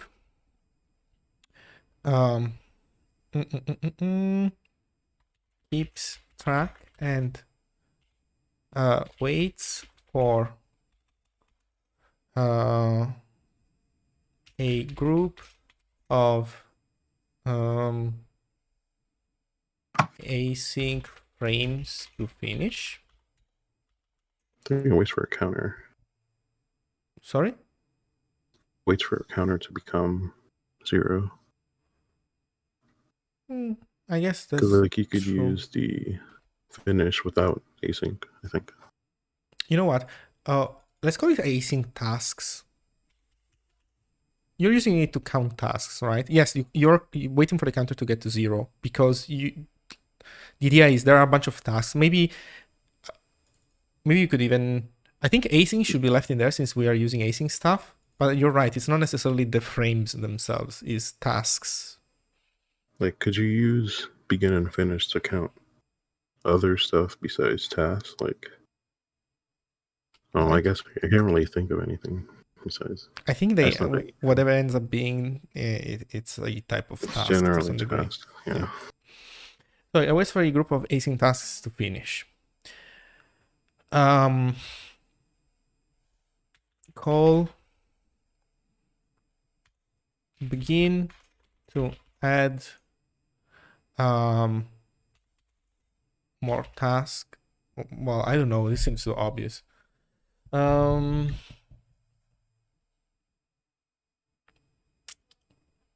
begin to add more tasks and finish to let's say call begin when creating call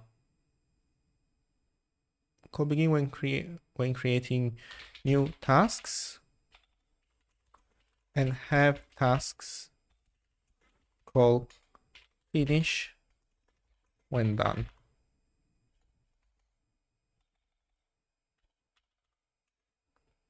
You can provide a count for both operations to perform bulk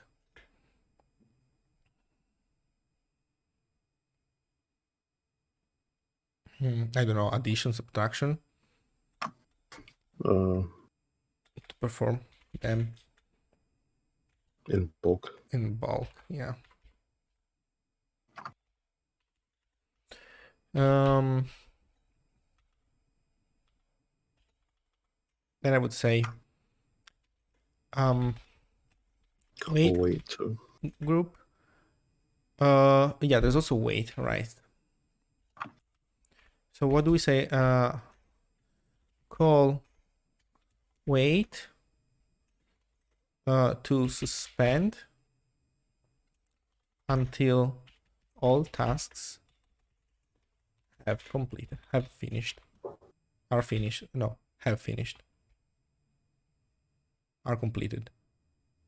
Have completed.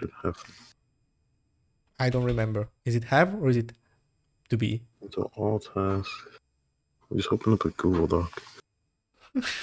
I don't want.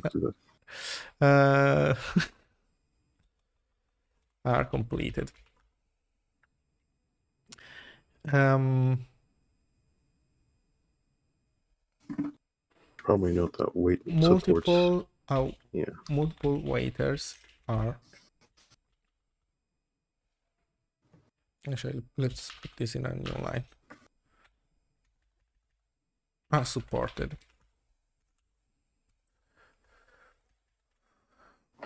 WaitGroup is an instance of WaitGroup generic, which takes in a unsigned int type. You know what? It kind of makes me think that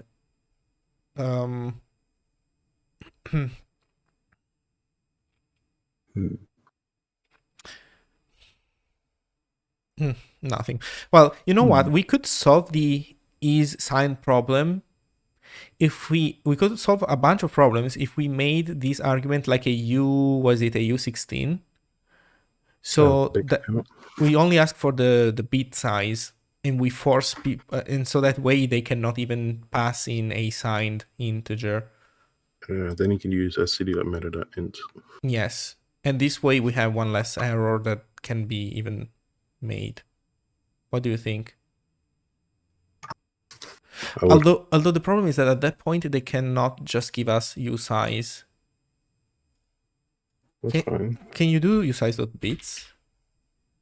Yeah, you can do std.meta.bitcount usize. And then it'll generate a usize when you give it back to .int. Set bit count like this. Lowercase bit. Yeah. It's U16, right? Yeah.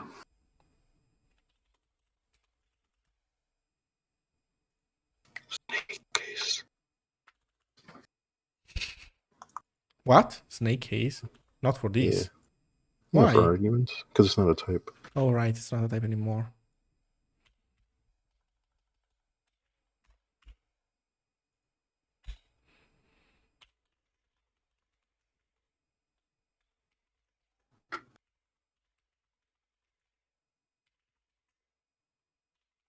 There you go. Even nicer. Nice. I'll try. You have to retest it. Yeah. Let's finish the documentation first. So WaitGroup is an instance of WaitGroup generic, which takes in a unsigned, which takes in a bit size for the internal counter. WaitGroup.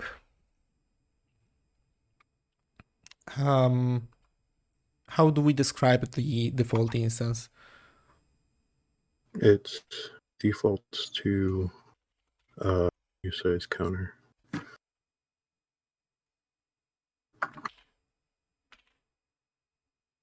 Yeah, oh, you're right.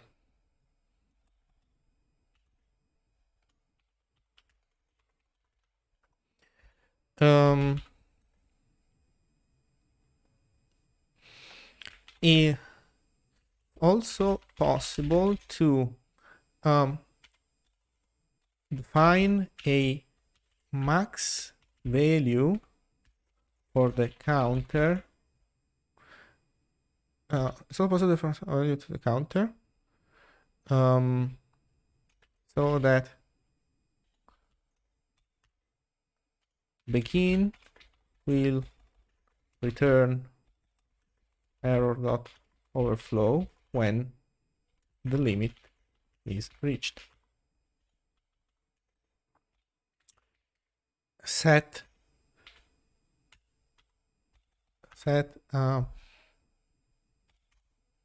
max counter to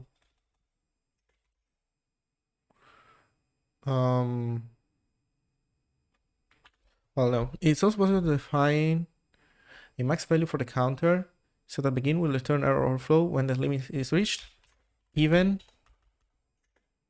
if the bit size, well, even if the integer type will be able to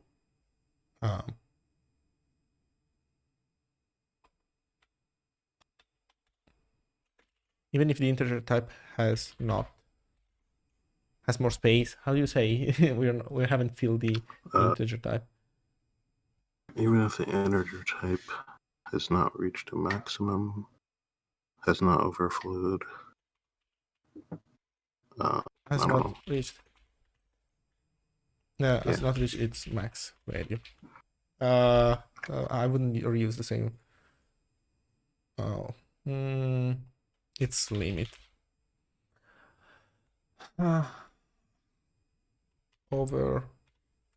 Overflown? No. Overflowed.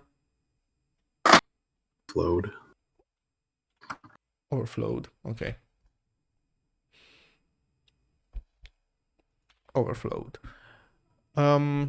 Should we provide a method that grabs the lock to update max counter? Would somebody want to change max counter in flight? No, well, let's avoid that. Set by default max value is set to the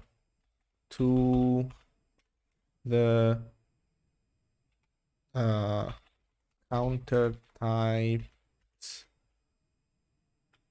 max int value. Should I call it like this? Should I call it something different? Let's call it xcd. Oh, yeah, you know, let's copy this. By default, max value is set to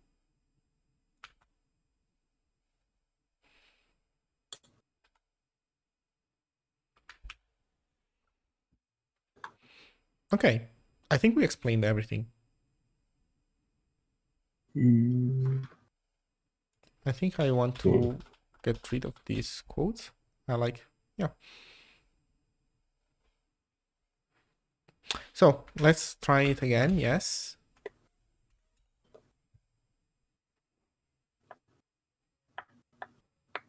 Seems to work. Nice. Is this constant pub? Yes. Is this function pub? Yes. I learned my lesson. Should we put the waiter inside? You can. I guess the compiler will cache it either ways. Yeah, let's put the waiter inside for now. Oops.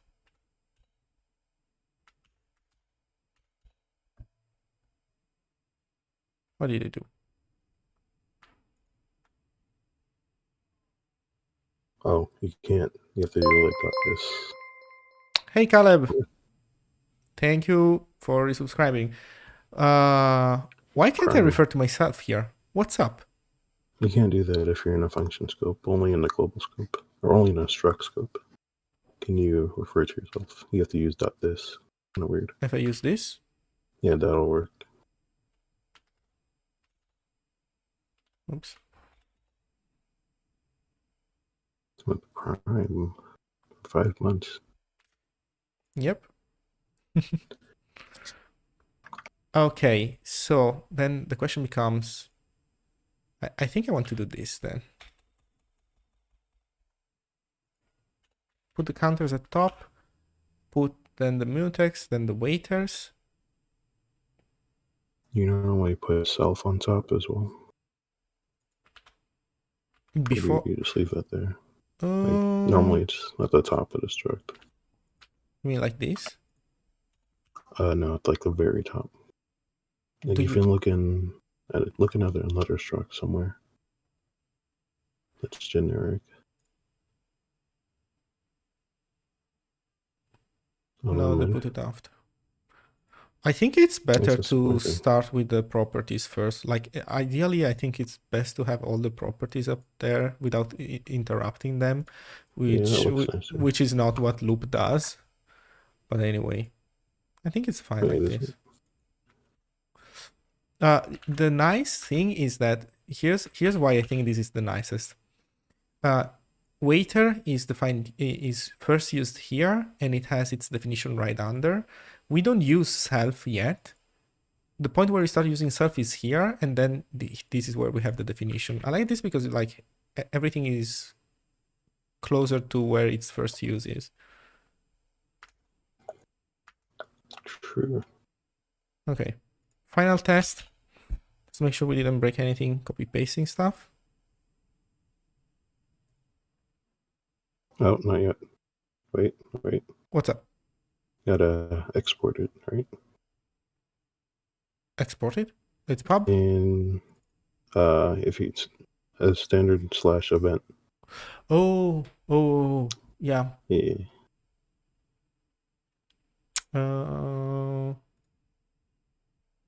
Yeah, there we go.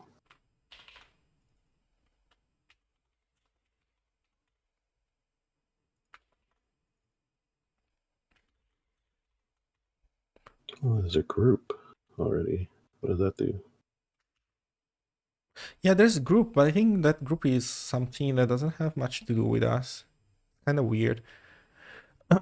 So also this API was created back when the old design of async await. So this is also old stuff, and I think it takes an allocator. I don't know what it's doing. It's like add node, call, wait. Oh, maybe you're right. It just uses frames instead of begin that finish.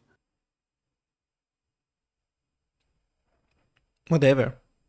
I think this one is more flexible. I think this is nicer.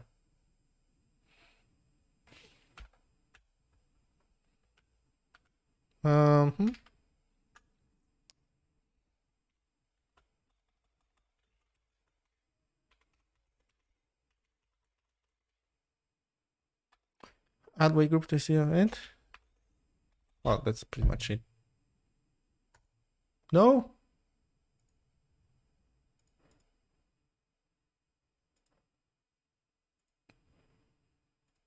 Yep. Okay. Why is this buggy? Add WaitGroup. Oh, sure had said something. Hold on. In your export test, you had loop at the end of WaitGroup. Oh man, did I mess that up? Event. Oh man, thank you very much. Oh, I missed that. Holy shit.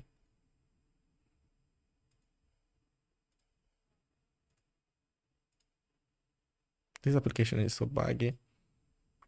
Okay. Where's that? It's called like fork. It's called Tower.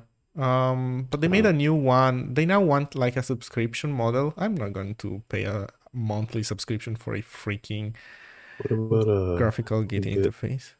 What is it called? Git desktop or GitHub desktop? Yeah, I think it has less options. Some things it's more annoying to do, but yeah. Origin, add WaitGroup, publish branch. Nice. We are getting closer to our Hacktoberfest spammy t-shirt. So make your own repo. I know. I don't want any. I don't want any. Now you can avoid the copyright. Oh, your pull request was reviewed. Let's spam pull requests. Okay, add WaitGroup to SED on event. I don't know. What should I say here? There Go has WaitGroup. We made a better one. We made a better WaitGroups than well, starting from Go's implementation of WaitGroup, we add lib. What? You don't change. Is that a word? Well, it's like add lib. I think you write it like this. Oh, without a Okay, ad lib. It's like we improvised. What's the past tense? I have no idea. I don't know if it's something that you need to, that you're even supposed to conjugate. Say general. Okay, we added a couple more features. Like the ability, like you. Oh, pre-libbed. Like utilizing counter limits as a way of letting the user specify a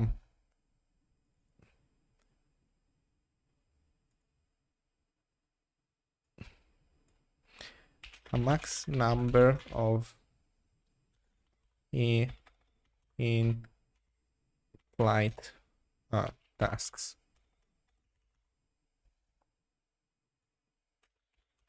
Does Golang's WaitGroup support multiple waiters? I think yes. Huh. I'm 90% sure yes. It's either that or most programs that I ever wrote in Go are wrong. It's generally like the main function is waiting. I never actually tested it.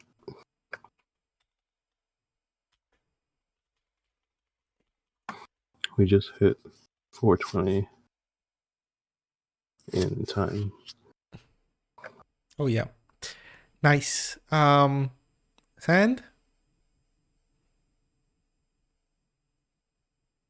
Let's go. Send. Oh.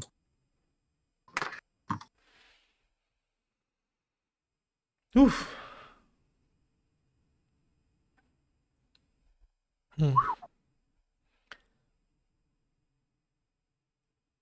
Just update all the projects to master. Yeah, I guess that would work. Lemon boy commented on your PR. Yes, I'm going. That said, I like the idea of like spamming PRs and then let everybody else make changes and fix and not worry about them anymore. So what's up here? Since NG's path first parameter is not terminated and this is the only call site, can you change the signature in darwin.zig? That would also help get rid of the pointer cast below.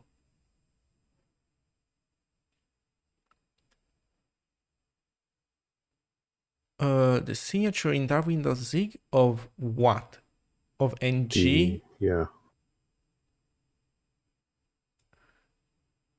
And what would the signature do? Where are you doing PDR cast again? Or pointer cast?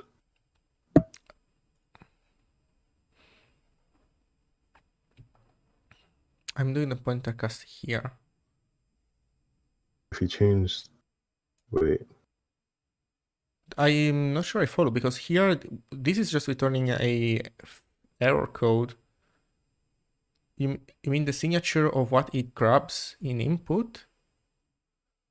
I'm not sure. That doesn't matter. Yeah, I'm not sure I follow. Since ng executable path first parameter, yes, is null terminated. Yes, at the end of after you're done calling it, if everything went well, it's not terminated. Somewhere there's a null terminator. Yes, and this is the only call site. Can you change the signature in darwin.zig? The signature in darwin.zig of what? Of no. Yeah, then you can make the initial type of the symlink path buff including colon O.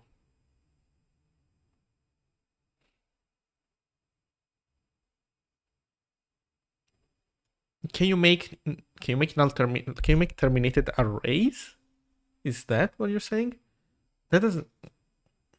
I'm not sure I follow.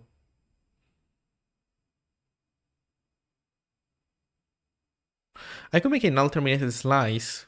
Is that what you mean? Like I then instead of passing a directly pointer to this, Can you make null terminated? Oh, you can make null terminated arrays. Okay, let's go investigate. Git checkout. Okay, next time I'm gonna give shorter names to those branches. Fix Darwin. Can I do fix Darwin? Can you? Oh yes, thank you.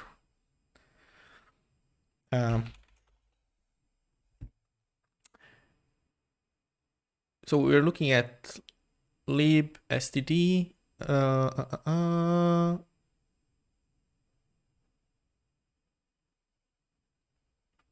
So Darwin.zig is OS. Darwin.zig, is that it?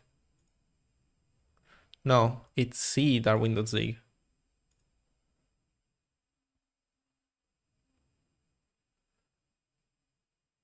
And okay, it's C Darwin.zig for and G get executable path.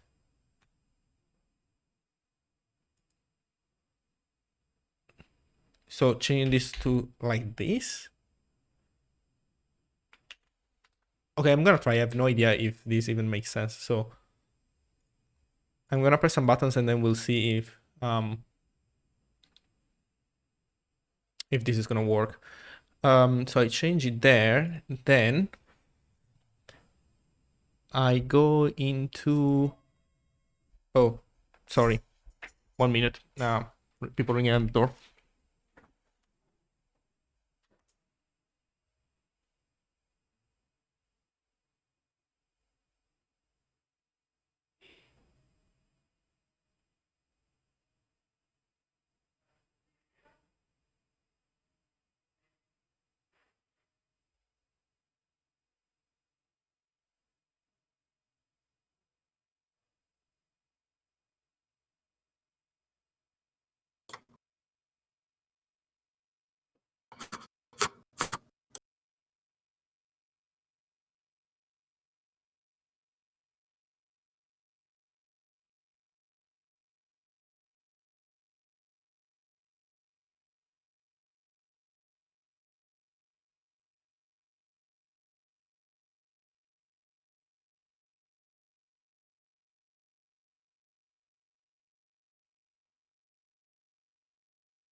Okay, I'm back.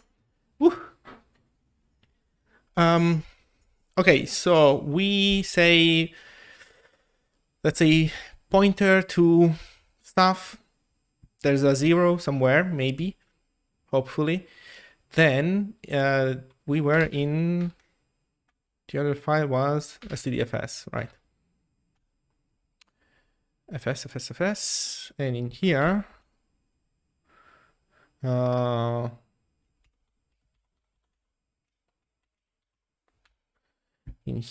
we call this, and this is like this. Is this gonna work? I have no idea.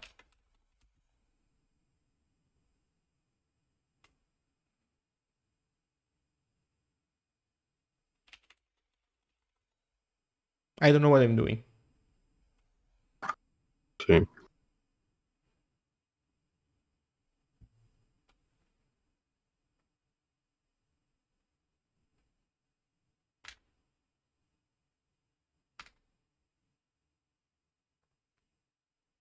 Oh yeah, and I need also to remove the pointer cast. Well, whatever. Let's see if how this breaks first.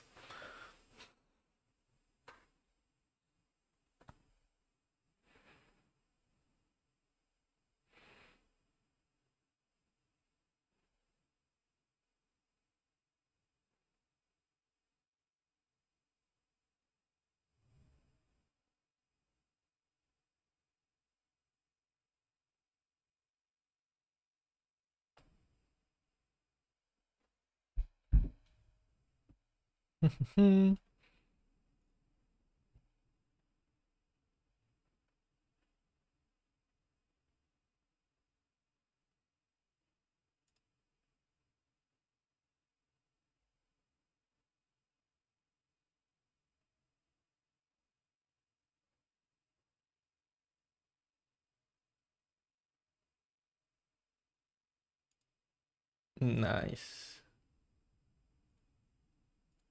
So Suirad has set up a bunch of virtual machines to test stuff on.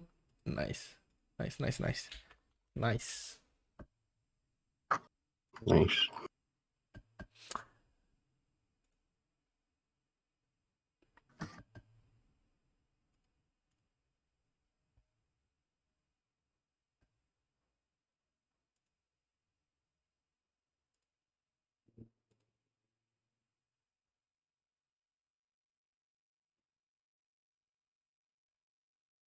Okay, seems that what I did isn't horrible.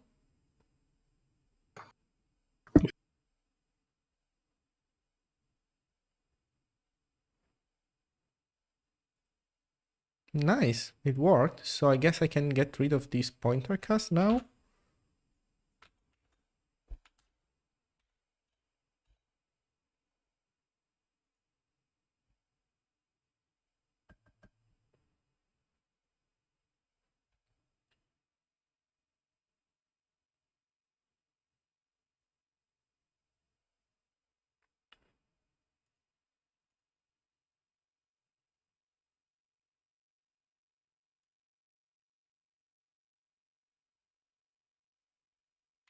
Oop.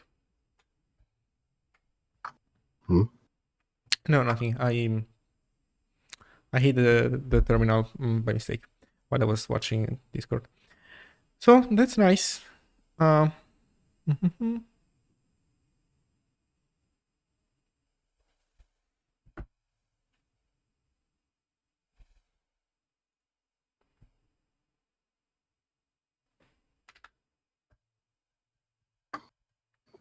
I'm working on the smaller zap again.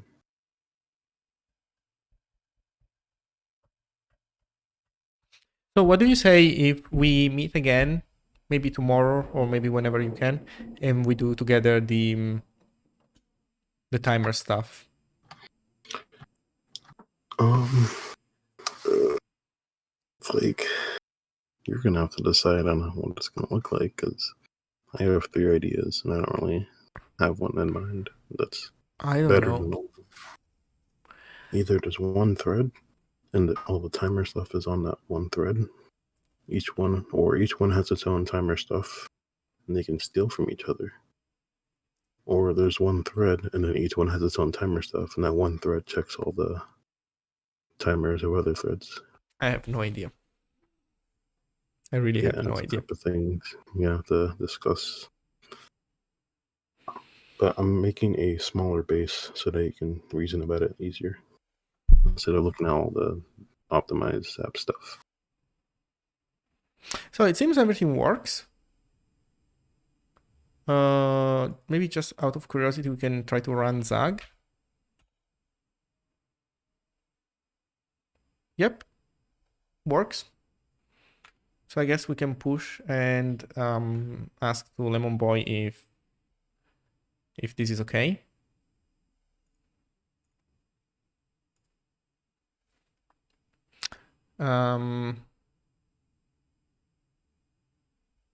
Make sim link buffer no terminated.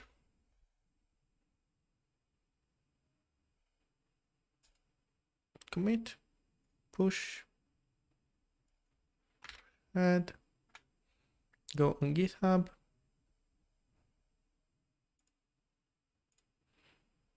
Conversation.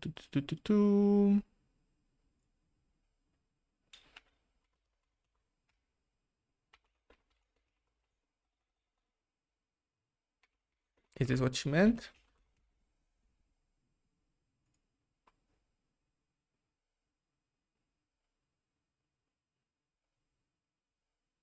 Where did my comment go?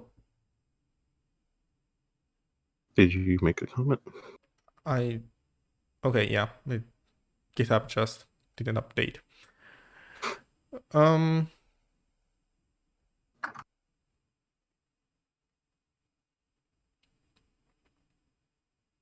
Okay.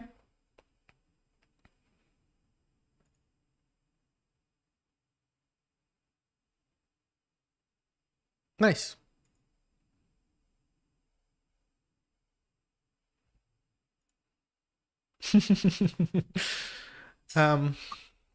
Nice. Oof, that was a lot of work today. It was. Didn't do much, but hey. Half of it was just fixing the path stuff. Yeah. That was the worst, actually. That was really the worst. She got wait groups. What are you gonna do next? Oh, yeah, the timer stuff. Yeah, timers and a standard library that we can benchmark against Go, so we can write spicy content. Well, Did you do? I'm ready for that. That space. But are you gonna do timers first and then loop second, or loop first, timer second? I think timer first is better. We can do timer together. We can decide on an API that you think it's interesting, not too complicated, that you think you can pull off with me typing stuff. No, the API is like you just do sleep. The API is fine. It's the implementation, and I'm like, how am I gonna do that?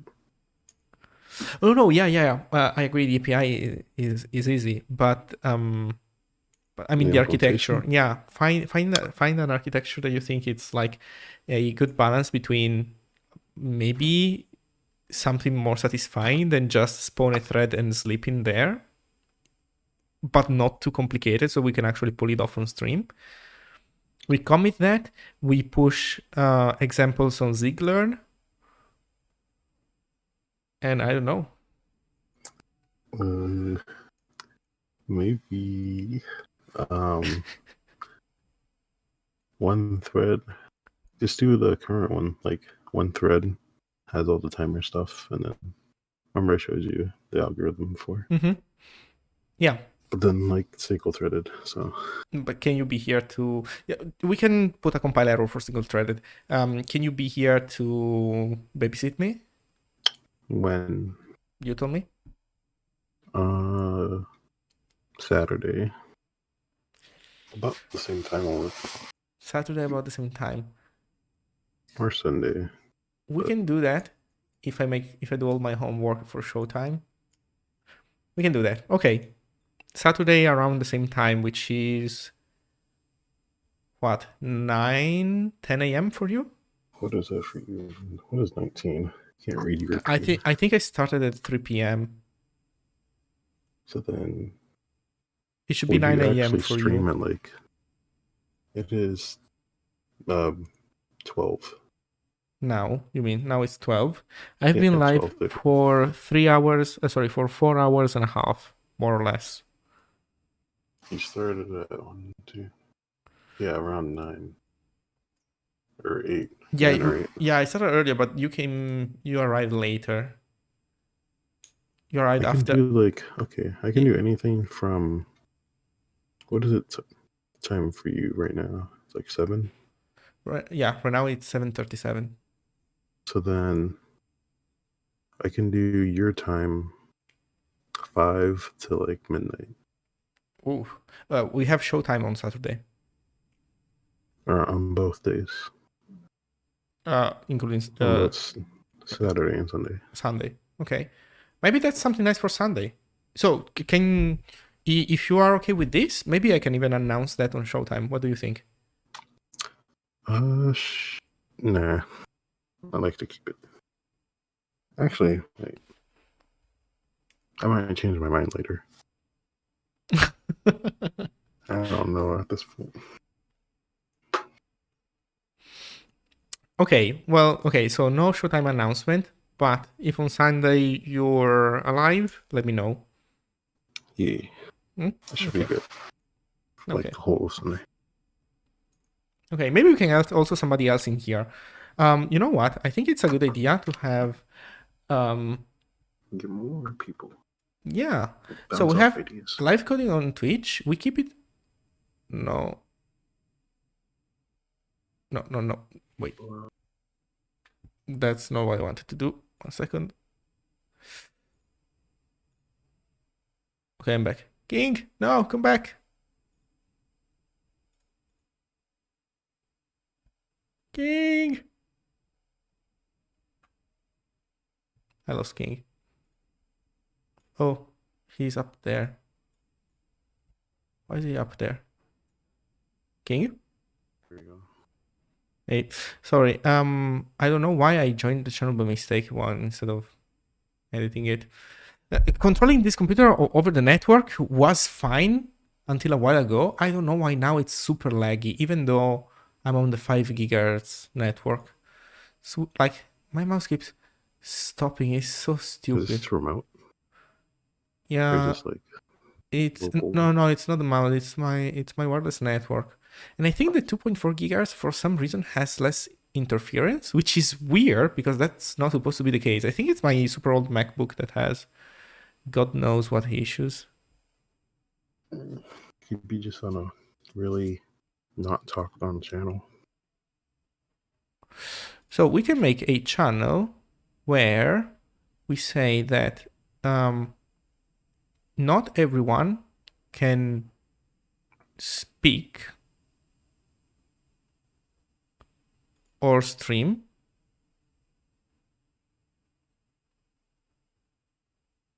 And then you just like give rules out selectively. But speakers can.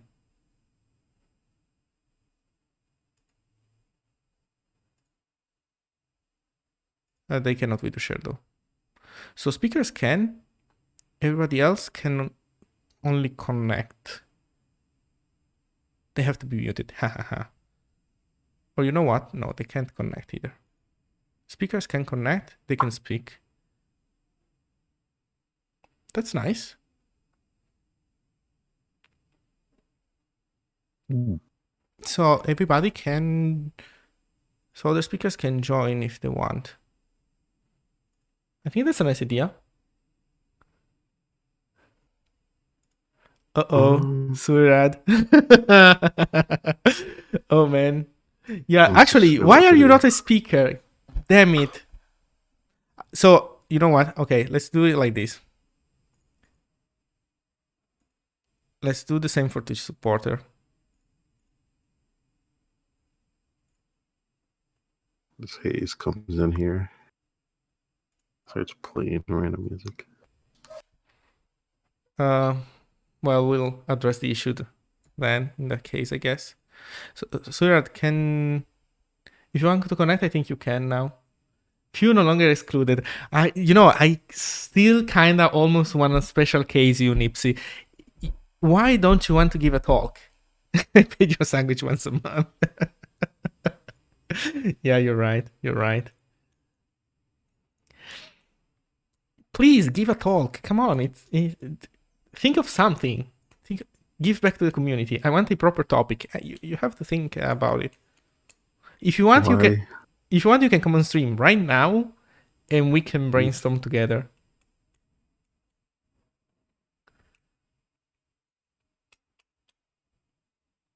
And now he's gonna say that he doesn't want to do it. Hides, of course.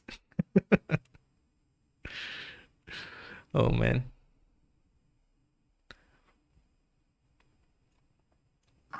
Oof.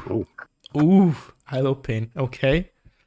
No, wait. No weird music. Don't get me banned, please, on Twitch.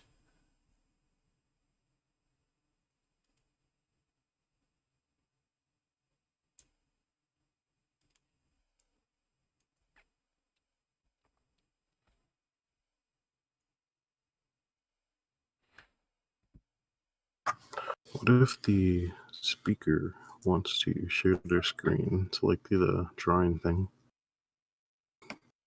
You're right. Maybe allowing would make sense. Let me think. I think the problem is that it's we can make it work. Yeah, you're right. I can give permission. We can make it work. I don't have the OBS views set up yet, but we can make it work. Because if you look at this Discord, okay, let me set the permissions first.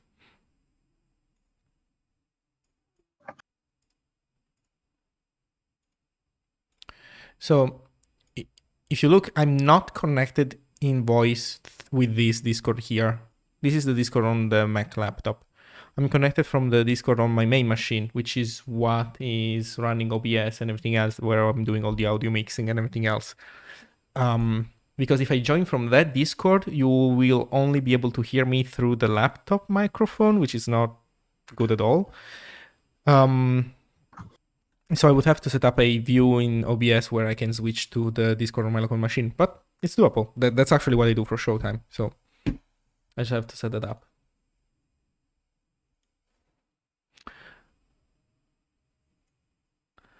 Yeah, life gets in the way, barely finish things, let alone get a talk ready. Yeah, I know. Yep, it's true. But I try to get something of substance soon. Yes. Let's go. By the way, you're right with your previous comment. Yeah, you were right. I'm just looking for content to talk shit. I think it shouldn't be only talking shit, but I think it's, when you're making a painting, you want both the highlights and the dark spots. You want contrast. And I think a beautiful picture is made of everything. And sometimes it's talking shit a little bit.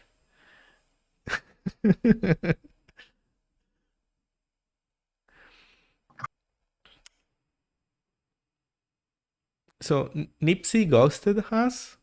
He was supposed to come in. He just came in. Oh, he did he? Let us sneak. Oh. Hey, nypsiee. Can you speak? Oh, Mick, one sec. Okay. Oh, I'm also noticing that there is no voice channel, like text channel for these voice channels. That's a problem. Maybe we should make one. Too many channels. Yeah.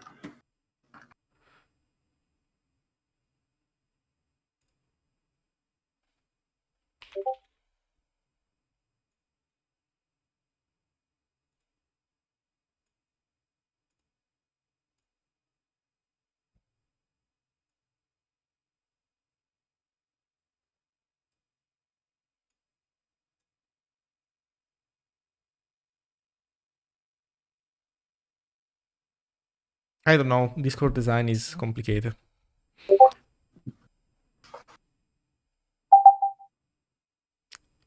Almost. I think we can hear your system's noises.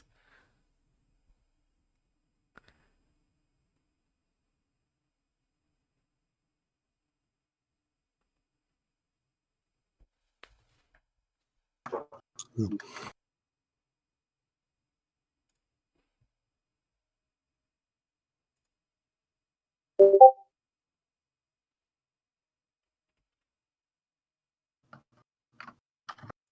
45 libc functions.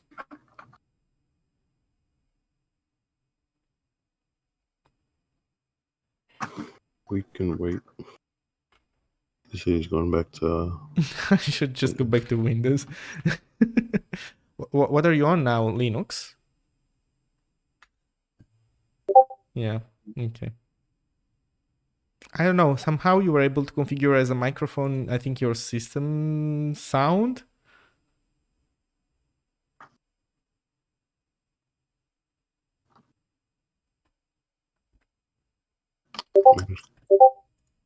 He managed to pipe his Discord sounds through the microphone.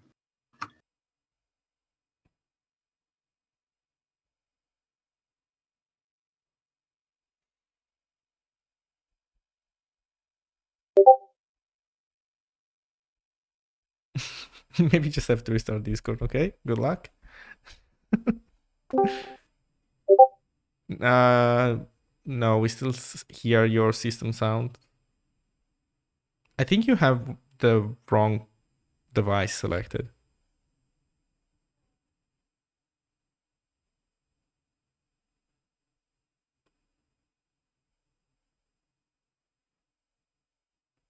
Doesn't let me select the input device.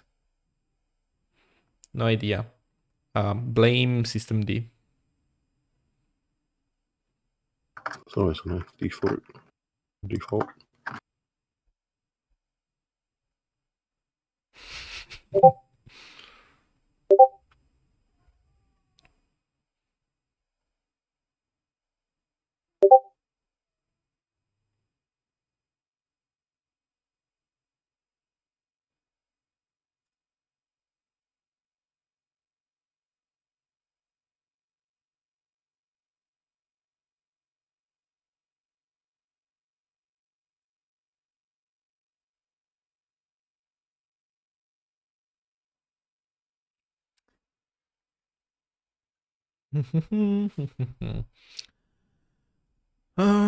Okay, in the meantime, so while nypsiee tries to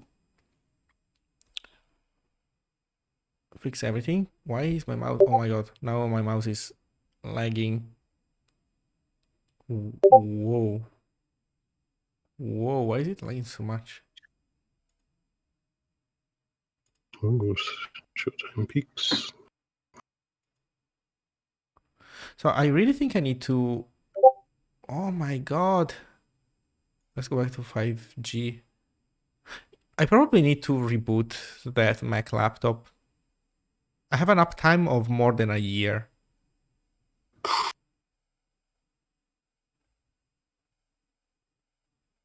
Okay, now 5G is fine. nypsiee, we can hear ourselves back. That's interesting quality. That's first of all, that's quality content. Second of all, that's the Linux experience right there. This could be an ad for That's the Linux. Gentoo experience. Just use Ubuntu, everything works.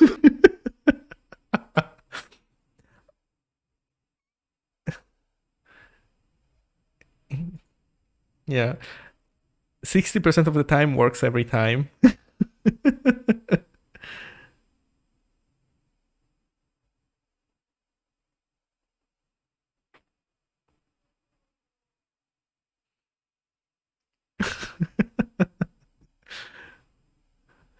Oh man. Oh, now the lag is over. Oh my god, now it's perfect. Oh. By the way, you said Arch, right? Oh, he's on Arch? Yeah, Hey, he said nice. Arch. I'm also an Arch user.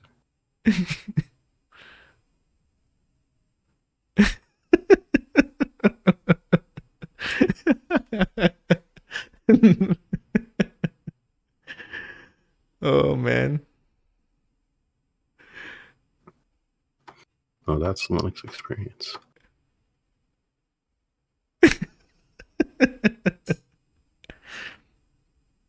I have to find though. There were a couple of examples of awful Windows APIs. I mean, Linux is a mess, but it's not like Windows is that much better either. And I know of one. there's one where they want you to send true or false as a string. What? Yeah. Oh man. Oh my god. I'm not lagging anymore. I can type it. It's crazy. Oof.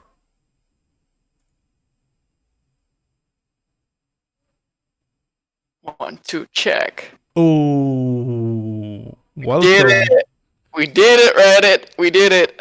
Good job. Oh my god. Why am I still on Linux? Bloody hell. Let me recompile this kernel module. Yeah, right.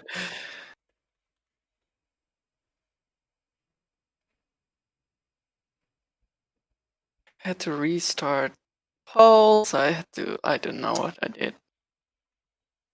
Well. Are you guys just not talking? Oh, okay, okay. I was like, wait, is my sound not working now?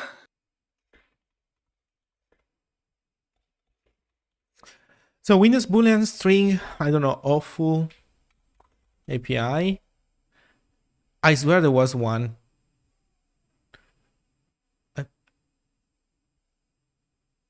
The worst API ever made. Oh, where is it? Oh my god, there was one. It's just like bad Windows APIs. Sorry. Wait, what did I miss, nypsiee? No, you didn't miss anything really. Sorry, I was lost thinking of where I found this stupid Windows API that I'm looking at. By the way, you have muted the stream, right? And you're watching on Discord. I did mute the stream. I'm not watching through Discord though. I'm just watching through Twitch. Okay. Well, I guess it depends on how much you're lagging there. If you find that the video is lagging too much for you, you can switch to Discord, which should have lower latency. I think that's what King is doing. Ah, I see. Well, I'm at half a second delay. It's like Windows API through.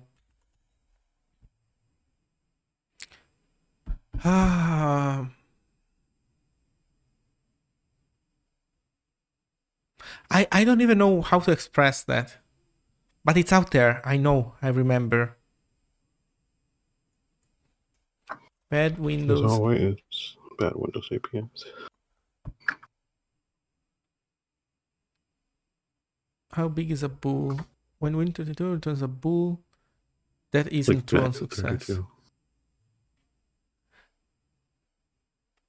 There was. I swear I'm not making this up. I swear to God I'm not making this up. I don't doubt you.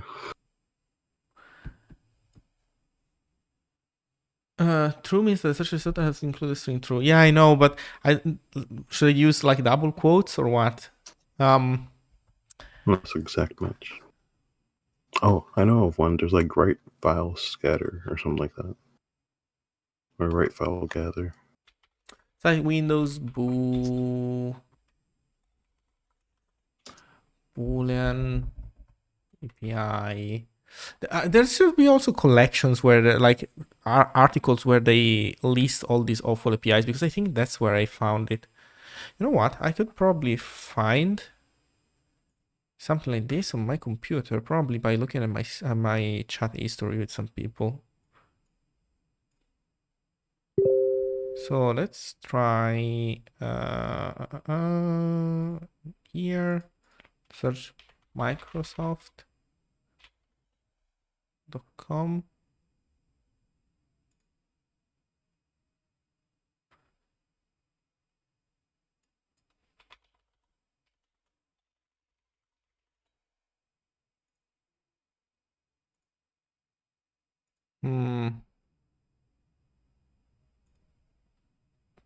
Maybe not.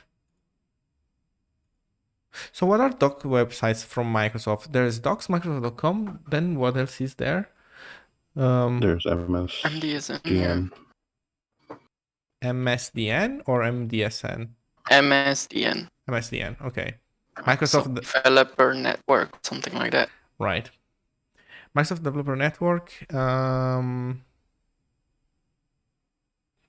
Maybe I should search in here. Oh, Shirad gave some really good insight.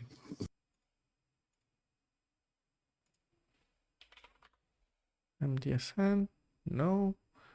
In this chat here with this person, search MDSN. No messages found. Wow.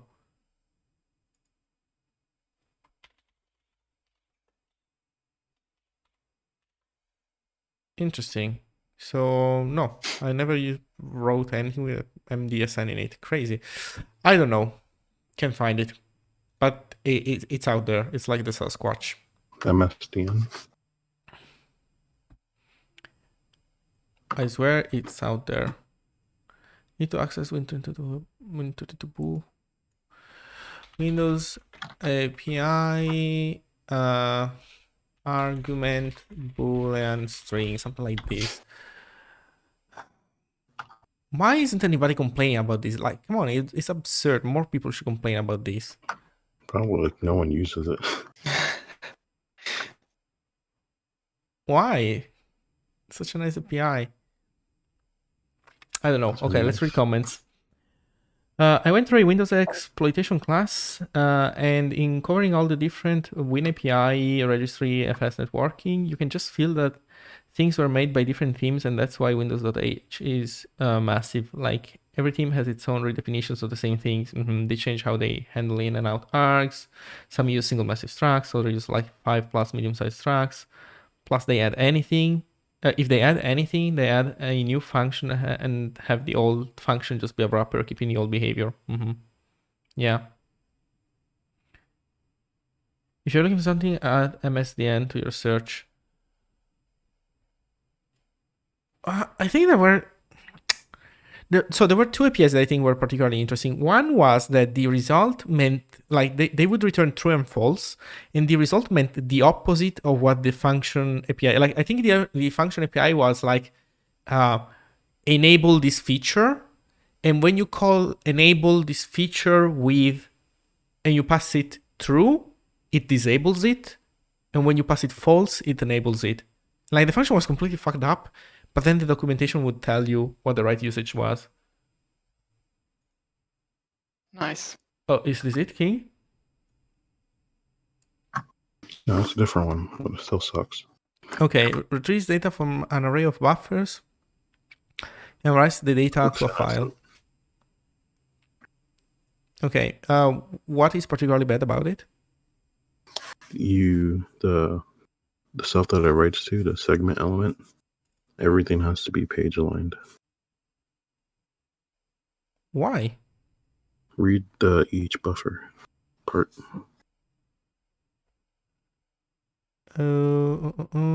Wait. Control F it.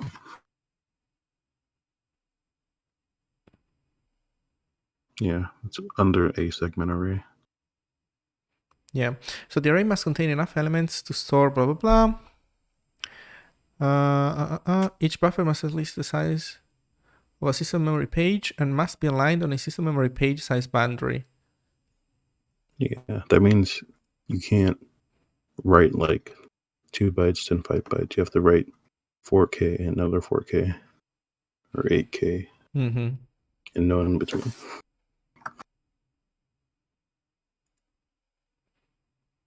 Can I switch for like? I feel like I'm watching a stream with extra steps.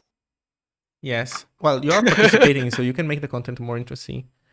I had nothing to this. Hold on. This is all to PR WaitGroup. Bad APIs compilation, like top 5 Windows bad APIs. Funny APIs. I can't give this up. 15 unique APIs to try. Nice. 30 cool and fun APIs for developers. Nice. I like that English too. 15 unique APIs to try APIs. Nice. 15 fun APIs for your next project. Oh shit. I actually agree. I always run out of APIs to try with my projects. It's so annoying. Like, Sound like a JS developer.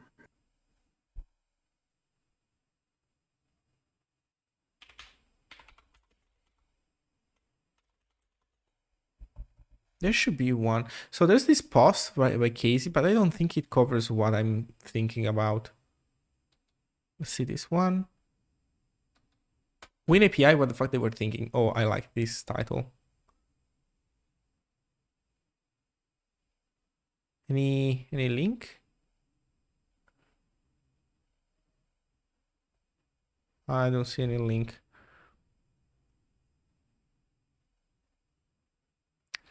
No links. Pre-API design, temporal consequences.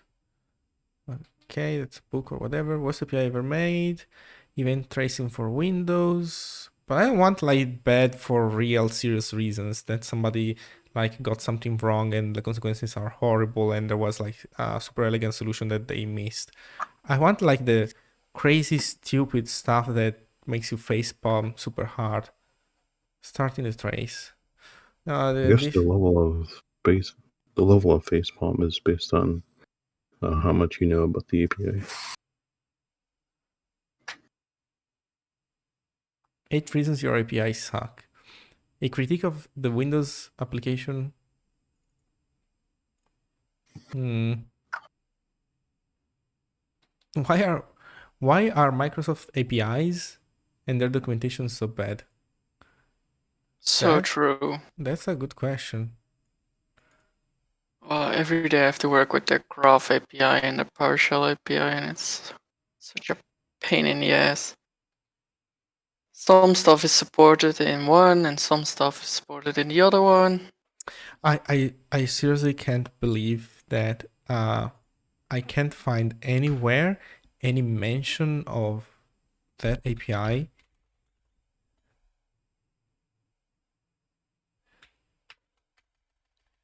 Then again, it might also just be because you're not used to using it. I don't know. I think I found a way of searching for... Okay, so maybe I can do this, you know. Maybe I can search this. Windows API, and then quote through quote, and we escape the quotes. What? Maybe. Of course. Boolean. I don't know. Yeah, but it's not fun finding true with quotes. God damn it. Without escape? Try searching Windows API pass bool as string. Right.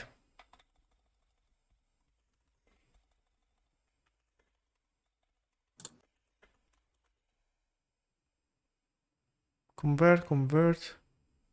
Output converting. Minus convert. Oh. Do Win API, not Windows.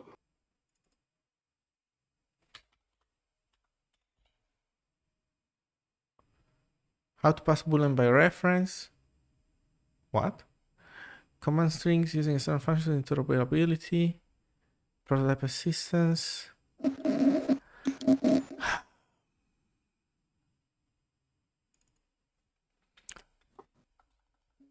Boolean argument as string. This might be another issue of Windows. The API you're looking for is probably hard to find.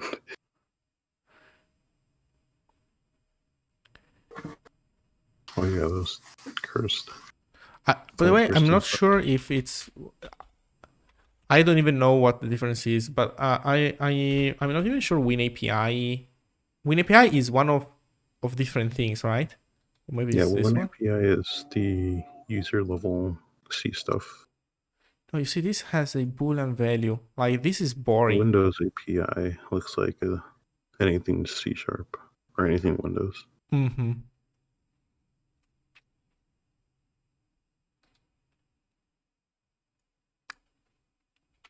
WinAPI bool argument is a string. Why a function with bool argument accepts string?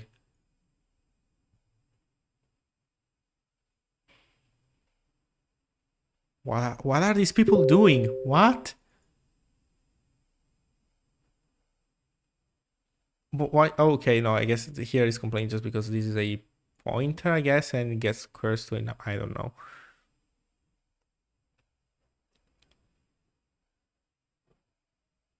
Okay, no, I'm not looking for C++ madness.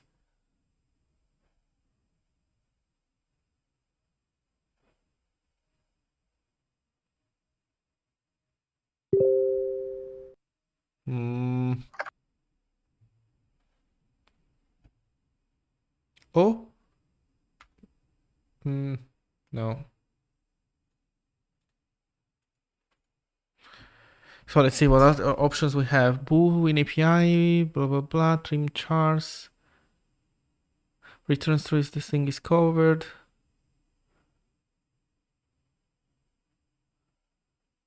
I seriously cannot believe we lost that information.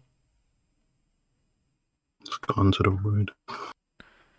It's impossible. How have we forgotten this?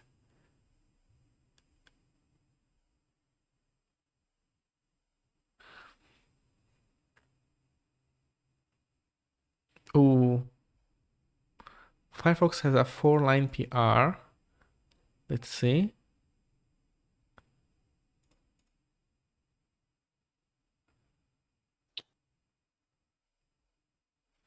Ouch.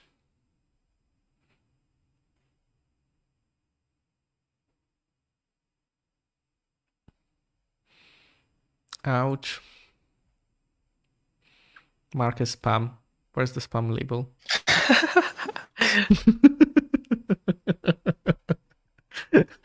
Actually, spam and then merge.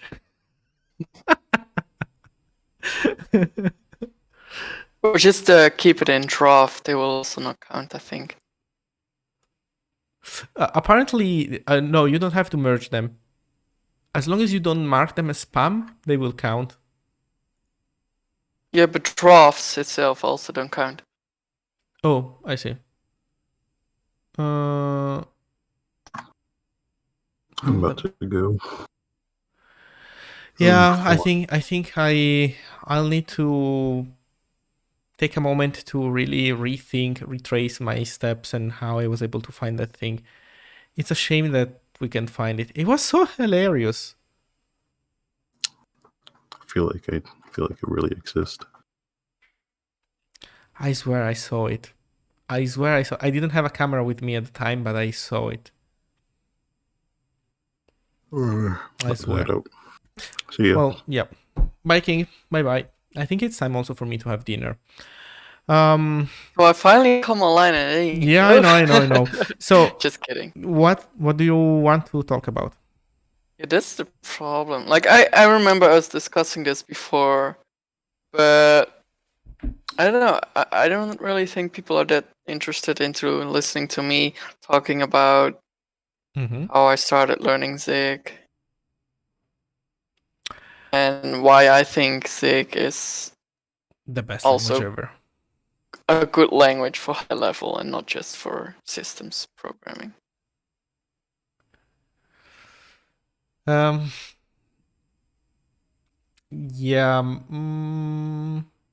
I don't know. Well, actually, it depends on how you structure it. It could make sense. An alternative, if you don't feel like you have enough meat to come up with a presentation like this, you could try to aim for a introduction level presentation where you present something about Zig. Like I tried to do that with numeric types in Zig, and also like that. Error, Panic, and Unreachable. That's another talk that it's supposed to be an introduction level.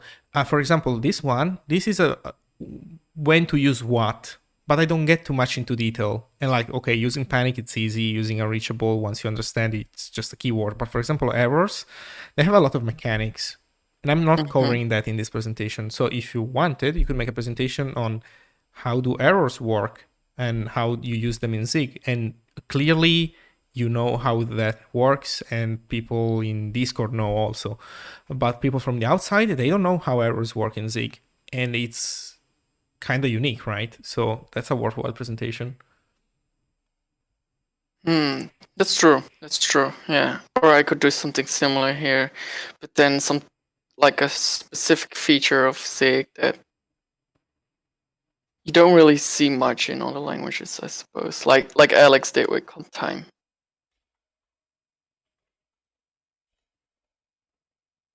But what would people be interested in?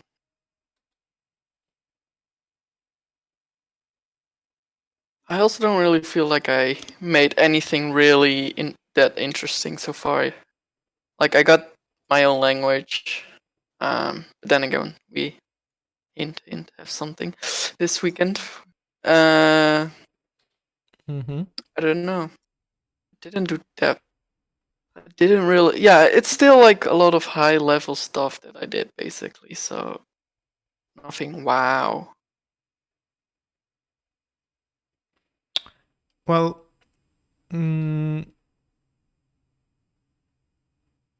about it. I think there's also more. Like another presentation that I'm doing is Advanced Hello World, and it's basically just about printing.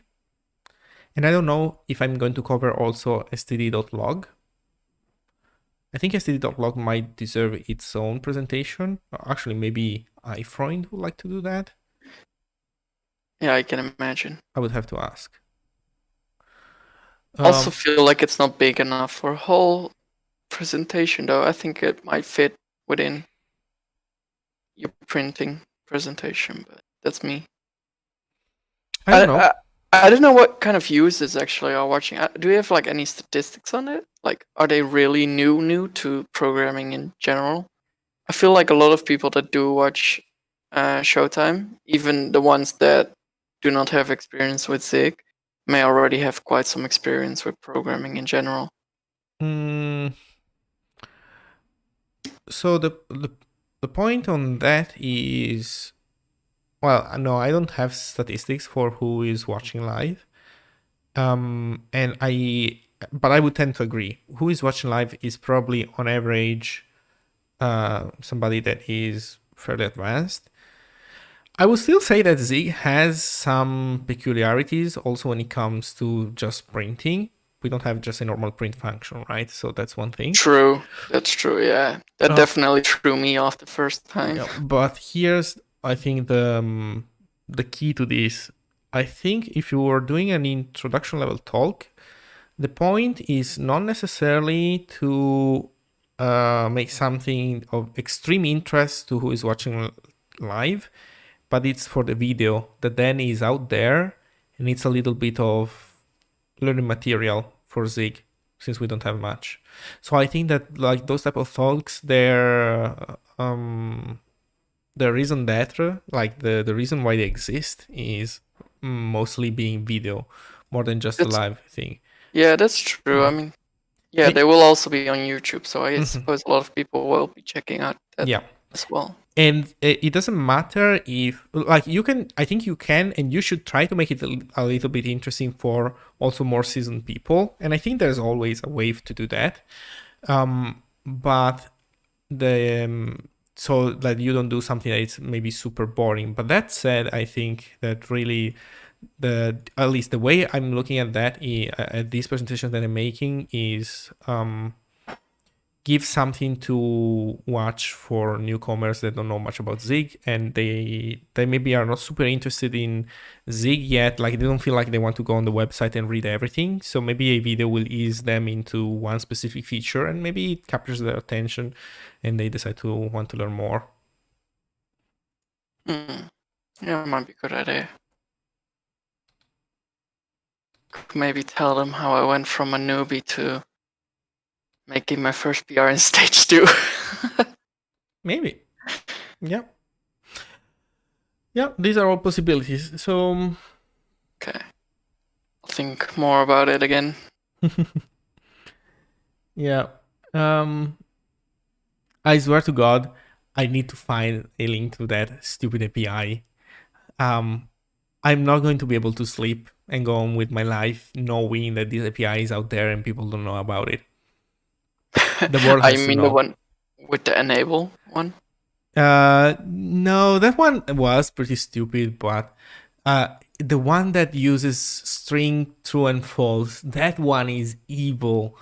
It's truly genuinely evil. Like they clearly had some intern design it and they never changed it. I don't know what happened there. That was clearly a pretty peculiar blunder. But I don't know. I'll need to find it. So nypsiee, I'm looking forward to your talk. Let's chat again about this kind of stuff. You know what else it could be? If you do a PR to Zig that you think it's interesting, you could even have a talk just talking about what you discovered in pushing that PR. Yeah, that might actually be interesting. Yeah. Yep. Yeah, and it also really helped me figure out how comp time works and stuff. That's actually a good idea. Yeah, maybe that too. So Surad is saying, I'm thinking about making a talk about wrapping a C project for Zig or using Zig as a build system for a C project and using tests for the C code. Holy shit, that would be really useful. So by the way, there was Matt Knight that was interested in, I guess, more or less the same idea, especially Zig tests for C code. And that would be a very nice talk, very educational, not necessarily for like individuals, like for individual programmers, but for people that are trying to like get stuff done at their day job and they are in a position and they have to touch C code, and that will give them like a good, show them like a good path for introducing Zig to their company. So that would be amazing. That would be an amazing talk. Absolutely. That is actually a really good idea. Yeah, you don't need like any fancy ass framework like the Google test framework to test your code. You can just write Zig. That's actually a really cool idea. Yep. That would be amazing.